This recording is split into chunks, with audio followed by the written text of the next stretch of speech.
News 18 Punjab Haryana Himachal ते तुहाडा स्वागत है। तुसीं देख रहे हो प्राइम टाइम। मैं हाँ यादविंदर सिंह। पंजाब 'च वड्डा ट्रेंड आ विदेशों 'च जाण दा। बहुत सारियां कुड़ियां मुंडियां नाल विआह करा के जांदियां ने, बहुत सारे मुंडे कुड़ियां नाल विआह करा के जांदे ने। ਤਾਂ पिछले दौर 'ਚ ਇੱਕ ट्रेंड देखण नूं मिलिਆ कि कुछ मुंडे विआह करा के गए विदेशों 'ਚ पर ਆਪਣੀਆਂ ਪਤਨੀਆਂ ਨੂੰ ਨਾਲ ਲੈ ਕੇ ਨਹੀਂ ਗਏ। ਉਹਨਾਂ ਤੇ ਵੱਡੀਆਂ ਕਾਰਵਾਈਆਂ ਹੋਈਆਂ ਨੇ, ਪਾਸਪੋਰਟ ਰੱਦ ਹੋਏ ਨੇ ਉਹਨਾਂ ਦੇ ਔਰ ਉਹਨਾਂ ਦੇ ਖਿਲਾਫ केस भी चलणगे और बड़े ही तरीके दे नाल उन्हां दे उत्ते कानूनी कार्रवाइयां हो रही ने। पीड़ित कुड़ियां लगातार आवाज़ उठा रही सी कि उन्हां नाल विआह कराया, विदेश चले गए पर उन्हां नूं विदेश लैके नहीं गए। तो अजिहे लोकां ते कार्रवाई हुई है। असीं तुहानूं सब तो पहलां खबर दसदे हां, साडे नाल चर्चा 'चों कुड़ियां भी शामिल होणगीਆਂ, पीड़ित कुड़ियां जिन्हां ने दर्द हंडाया। साडे नाल धर्मवीर गांधी होणगे MP, जिन्हां ने पार्लीमेंट 'ਚ मसला उठाया सी। साडे नाल वकील भी होणगे इस मसले 'ਚ। ਤਾਂ ਵਿਆਹ ਕਰਾ ਕੇ ਵਿਦੇਸ਼ ਭੱਜਣ ਵਾਲੇ ਲਾੜਿਆਂ ਦੀ ਹੁਣ ਖੈਰ ਨਹੀਂ ਹੈ। ਖੇਤਰੀ ਪਾਸਪੋਰਟ ਅਫਸਰ ਦੀ ਰਡਾਰ ਤੇ ਨੇ ਸਾਰੇ। ਵੱਡੇ ਪੱਧਰ ਤੇ ਪਾਸਪੋਰਟ ਰੱਦ ਹੋਏ ਨੇ ਧੋਖਾ ਕਰਨ ਵਾਲੇ ਲਾੜਿਆਂ ਦੇ, ਜੋ ਵਿਦੇਸ਼ਾਂ 'ਚ ਗਏ ਨੇ, ਆਸਟ੍ਰੇਲੀਆ, ਨਿਊਜ਼ੀਲੈਂਡ, ਅਮਰੀਕਾ, ਕੈਨੇਡਾ, ਜਿਹੜੀਆਂ ਵੀ ਥਾਵਾਂ ਤੇ ਉਹਨਾਂ ਦੇ ਪਾਸਪੋਰਟ ਰੱਦ ਹੋਏ ਨੇ। ਪੰਜਾਬ, ਹਰਿਆਣਾ ਤੇ ਚੰਡੀਗੜ੍ਹ ਨਾਲ ਸੰਬੰਧਿਤ ਨੇ ਇਹ ਸਾਰੇ ਲਾੜੇ। ਹੁਣ ਤੱਕ 450 ਲਾੜਿਆਂ ਦੇ ਪਾਸਪੋਰਟ ਰੱਦ ਕੀਤੇ ਗਏ ਨੇ, ਯਾਨੀ ਉਹ ਵਾਪਸ ਆਉਣਗੇ ਤਾਂ ਉਹਨਾਂ ਤੇ ਕਾਰਵਾਈ ਹੋਏਗੀ ਜਾਂ ਡਿਪੋਰਟ ਹੋਣਗੇ। 100 ਲਾੜੇ ਵਿदेश ਤੋਂ ਡਿਪੋਰਟ ਵੀ ਹੋ ਚੁੱਕੇ ਨੇ ਜਿਨ੍ਹਾਂ ਤੇ ਕਾਰਵਾਈਆਂ ਹੋਈਆਂ ਨੇ। 100 ਲਾੜੇ ਡਿਪੋਰਟ ਹੋਏ ਨੇ। ਤਾਂ ਇਹਨਾਂ ਲੜਕੀਆਂ ਦੇ ਨਾਲ ਵਿਆਹ ਇਸ ਬਿਹਾਫ ਤੇ ਕਰਾਇਆ ਸੀ ਕਿ ਤੁਹਾਨੂੰ ਵਿदेश ਲੈ ਕੇ ਜਾਵਾਂਗੇ, ਪਰ ਵਿदेश ਨਹੀਂ ਲਿਆਇਆ ਗਿਆ। ਪਾਸਪੋਰਟ ਦਫ਼ਤਰ ਨੇ ਕਾਰਵਾਈਆਂ ਕੀਤੀਆਂ ਨੇ, ਕੁੜੀਆਂ ਨੇ ਸ਼ਿਕਾਇਤਾਂ ਕੀਤੀਆਂ। ਸਭ ਤੋਂ ਪਹਿਲਾਂ ਤੁਹਾਨੂੰ ਉਹ ਬਿਆਨ ਸੁਣਾਉਂਦੇ ਆ ਕੁੜੀਆਂ ਦੇ, ਬਾਅਦ ਚੋਂ ਸਾਡੇ ਨਾਲ ਪੀੜਤ ਕੁੜੀਆਂ ਵੀ ਨੇ ਜਿਹੜੀਆਂ ਵਿदेश ਨਹੀਂ ਗਈਆਂ, ਪੰਜਾਬ 'ਚ ਹੀ ਰੁਲ ਰਹੀਆਂ ਨੇ। ਤੇ ਸਾਡੇ ਨਾਲ ਵਕੀਲ ਹੋਣਗੇ, ਡਾਕਟਰ ਧਰਮਵੀਰ ਗਾਂਧੀ ਹੋਣਗੇ। ਤੁਹਾਨੂੰ ਸਭ ਤੋਂ ਪਹਿਲਾਂ ਬਿਆਨ ਸੁਣਾਉਂਦੇ ਆ।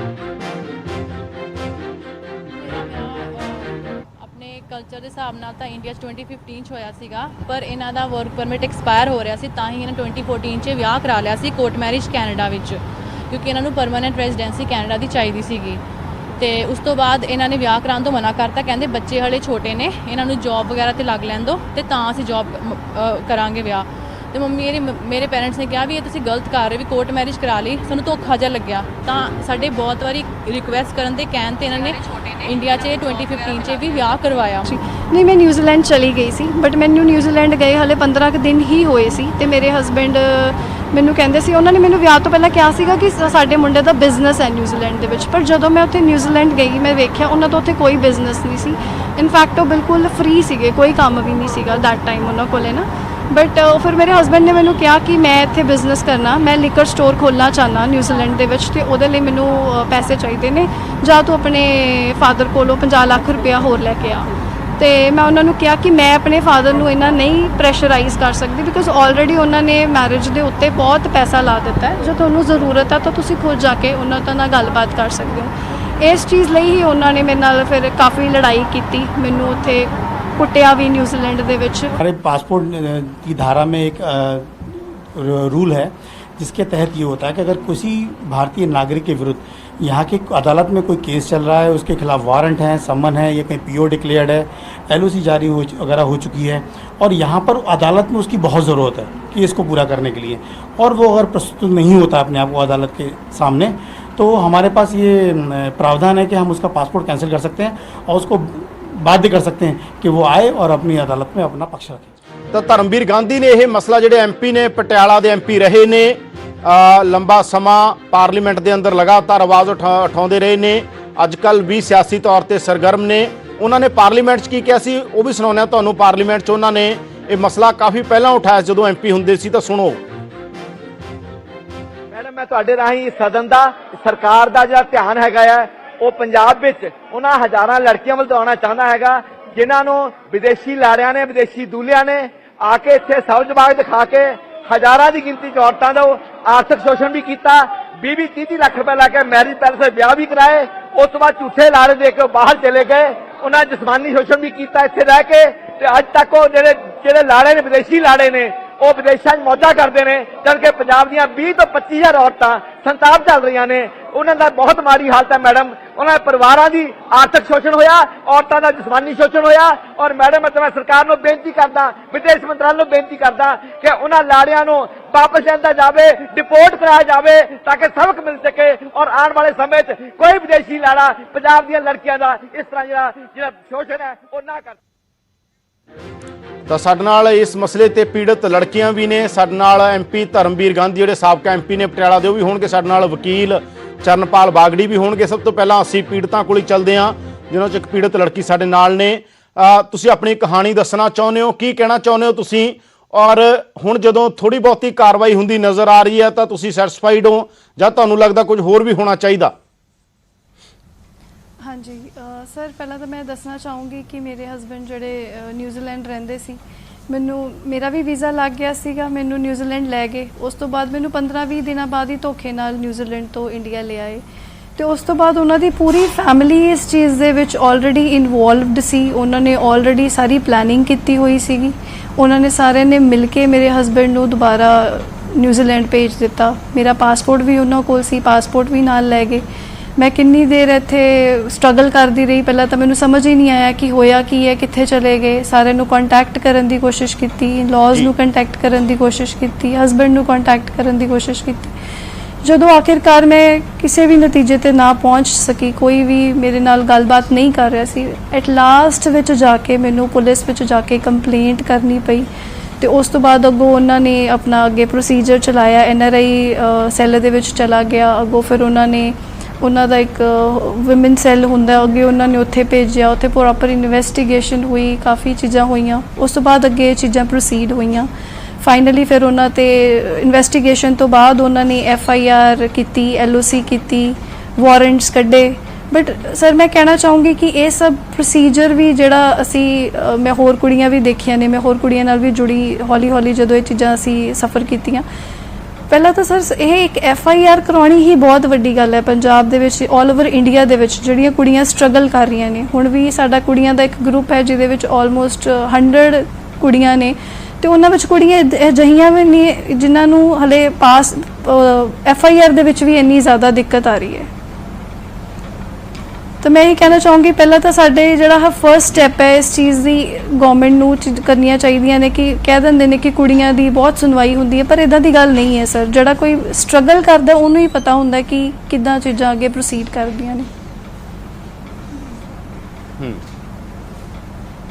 ਤਾਂ ਤੁਸੀਂ ਹੁਣ ਕੀ ਮਤਲਬ ਕਿਸ ਜੋ ਹੁਣ ਤੱਕ ਦੀ ਕਾਰਵਾਈ ਹੈ ਤੇ ਅੱਗੇ ਕੀ ਚਾਹੁੰਦੇ ਹੋ ਤੁਸੀਂ? ਸਰ ਅਸੀਂ ਦੇਖੋ ਕਾਫੀ ਕੁੜੀਆਂ ਦੇ ਪਾਸਪੋਰਟ ਹਸਬੈਂਡਸ ਦੇ ਇੰਪਾਊਂਡ ਹੋਏ ਨੇ, ਉਹਨਾਂ ਵਿੱਚੋਂ ਮੇਰਾ ਵੀ ਇੱਕ ਹੈ। ਮੇਰੇ ਹਸਬੈਂਡ ਦਾ ਵੀ ਇਹਨਾਂ ਨੇ ਪਾਸਪੋਰਟ ਡਾਕੂਮੈਂਟੇਸ਼ਨ ਦੇਖ ਕੇ ਸਾਰਾ ਪ੍ਰੋਪਰ ਇਹਨਾਂ ਨੇ ਫਿਰ ਉਸ ਤੋਂ ਬਾਅਦ ਇੰਪਾਊਂਡ ਕੀਤਾ ਹੈ। ਅਸੀਂ ਇਹੀ ਚਾਹੁੰਦੇ ਹਾਂ ਕਿ ਇਹ ਸਾਡੀ ਰਿਕੁਐਸਟ ਹੈ ਮਿਨਿਸਟਰੀ ਆਫ ਐਕਸਟਰਨਲ ਅਫੇਅਰਸ ਨੂੰ ਕਿ ਇੱਦਾਂ ਦੀ ਪ੍ਰੋਵੀਜ਼ਨ ਹੋਣੀ ਚਾਹੀਦੀ ਹੈ ਕਿ ਪਾਸਪੋਰਟ ਇੰਪਾਊਂਡ ਹੋਣ ਤੋਂ ਬਾਅਦ ਅੱਗੇ ਵੀ ਕੁਝ ਇਨਵੈਸਟੀਗੇਸ਼ਨਸ ਹੋਣੀਆਂ ਚਾਹੀਦੀਆਂ ਜਿਹਦੇ ਨਾਲ ਕਿ ਇਹ ਇੰਡੀਆ ਵਿੱਚ ਆਉਣ, ਡਿਪੋਰਟ ਕੀਤੇ ਜਾਣ ਜਾਂ ਇਹਨਾਂ ਨੂੰ ਬੁਲਾਇਆ ਜਾਵੇ ਸਮਨਸ ਦੇ ਕੇ, ਕੁਝ ਵੀ ਇਦਾਂ ਦਾ ਹੋਣਾ ਚਾਹੀਦਾ ਤਾਂ ਕਿ ਇਹ ਇੱਥੇ ਆ ਕੇ ਟਰਾਇਲ ਫੇਸ ਕਰਨ ਤਾਂ ਕਿ ਅਸੀਂ ਜਸਟਿਸ ਲੈ ਸਕੀਏ। ਸਰ ਬਹੁਤ ਸਾਰੀਆਂ ਕੁੜੀਆਂ ਅਜਿਹੀਆਂ ਨੇ ਜਿਹੜੀਆਂ 5 6 6 7 ਇਅਰਸ ਬਹੁਤ ਲੰਬਾ ਟਾਈਮ ਉਹਨਾਂ ਨੂੰ ਹੋ ਗਿਆ ਇਸ ਚੀਜ਼ ਦੇ ਵਿੱਚ। ਪਾਸਪੋਰਟਸ ਵੀ ਬਹੁਤ ਸਾਰੀਆਂ ਦੇ ਇੰਪਾਊਂਡਡ ਨੇ, ਕੁਝ ਇੱਦਾਂ ਵੀ ਨੇ ਤੇ ਉਹਨਾਂ ਦੀ ਸਟਰਗਲ ਜਿਹੜੀ ਹੈ ਉਹ ਕੰਟੀਨਿਊ ਹੈ ਬਟ ਕਿਤੇ ਵੀ ਉਹਨਾਂ ਨੂੰ ਕੋਈ ਰਿਜ਼ਲਟ ਨਹੀਂ ਮਿਲ ਰਿਹਾ ਇਸ ਚੀਜ਼ ਦਾ। ਕੋਰਟਸ ਦੇ ਵਿੱਚ ਵੀ ਕੁੜੀਆਂ ਨੂੰ ਇੰਨਾ ਟਾਈਮ ਲੱਗ ਜਾਂਦਾ ਹੈ। ਜੀ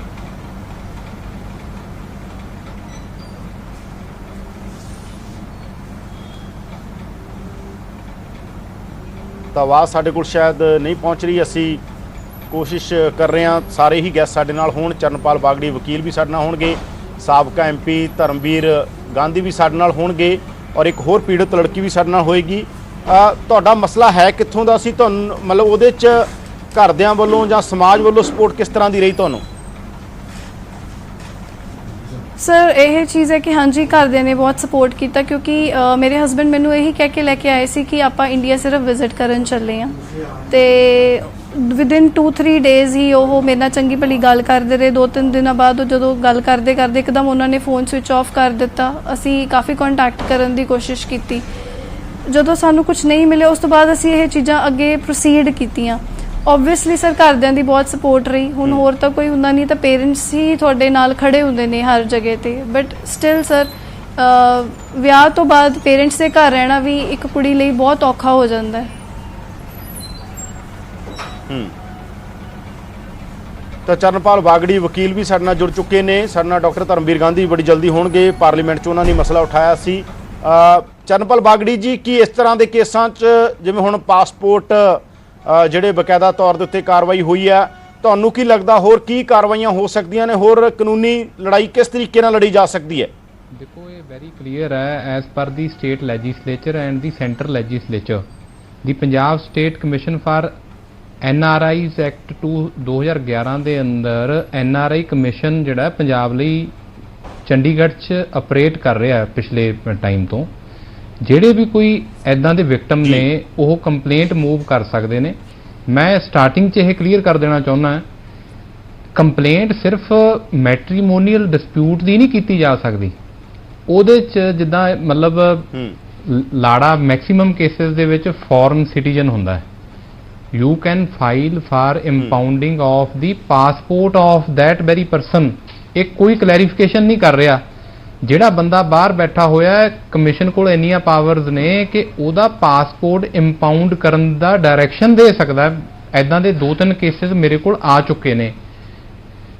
ਇਹ ਸਿਰਫ ਇਹ ਨਹੀਂ ਵੀ ਸਿਰਫ 498 ਦੀ ਕੰਪਲੇਂਟ ਹੋਣੀ ਹੈ, harassment the, demand of Dory the. Sir ਇਹਨੇ ਇੰਪਾਊਂਡ ਹੋਏ ਨੇ। ਹੁਣ ਵੀ ਅਸੀਂ ਜਿਹੜਾ ਅੱਜ ਪ੍ਰੋਗਰਾਮ ਕਰ ਰਹੇ ਹਾਂ ਉਹਦੇ 'ਚ ਬਹੁਤ ਸਾਰੇ ਪਾਸਪੋਰਟ ਇੰਪਾਊਂਡ ਕੀਤੇ ਨੇ। ਜੀ ਜੀ ਜੀ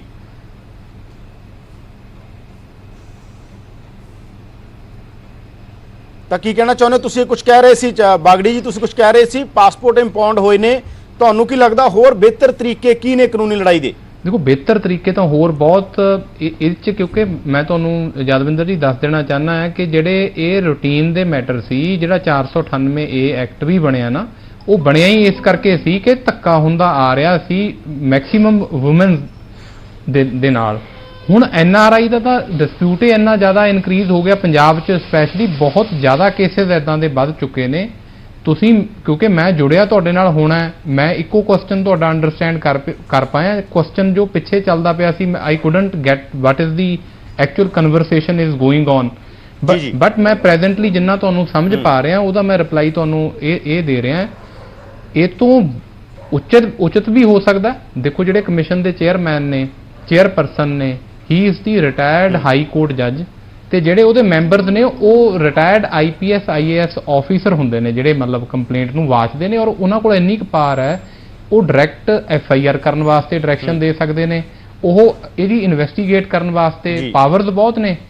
ਉਹ ਜਿਹੜਾ ਤਰੀਕਾ ਹੈ, ਉਹ ਜਿਹੜਾ ਆਮ ਪ੍ਰਕਿਰਿਆ ਦੇ ਵਿੱਚ ਹੈ। ਦੇਖੋ ਕੰਪਲੇਂਟ ਤਾਂ ਜਿਹੜੀ ਇੱਕ ਵੈਸੇ ਇੰਡੀਅਨ ਸਿਟੀਜ਼ਨ ਹੈ, ਜਿਹੜੀਆਂ ਆਪਣੀਆਂ ਲੇਡੀਜ਼ ਨੇ, ਉਹ ਵੀ ਕਰ ਸਕਦੀਆਂ ਨੇ ਨਾ, SSP ਕੋਲ, SHO ਕੋਲ।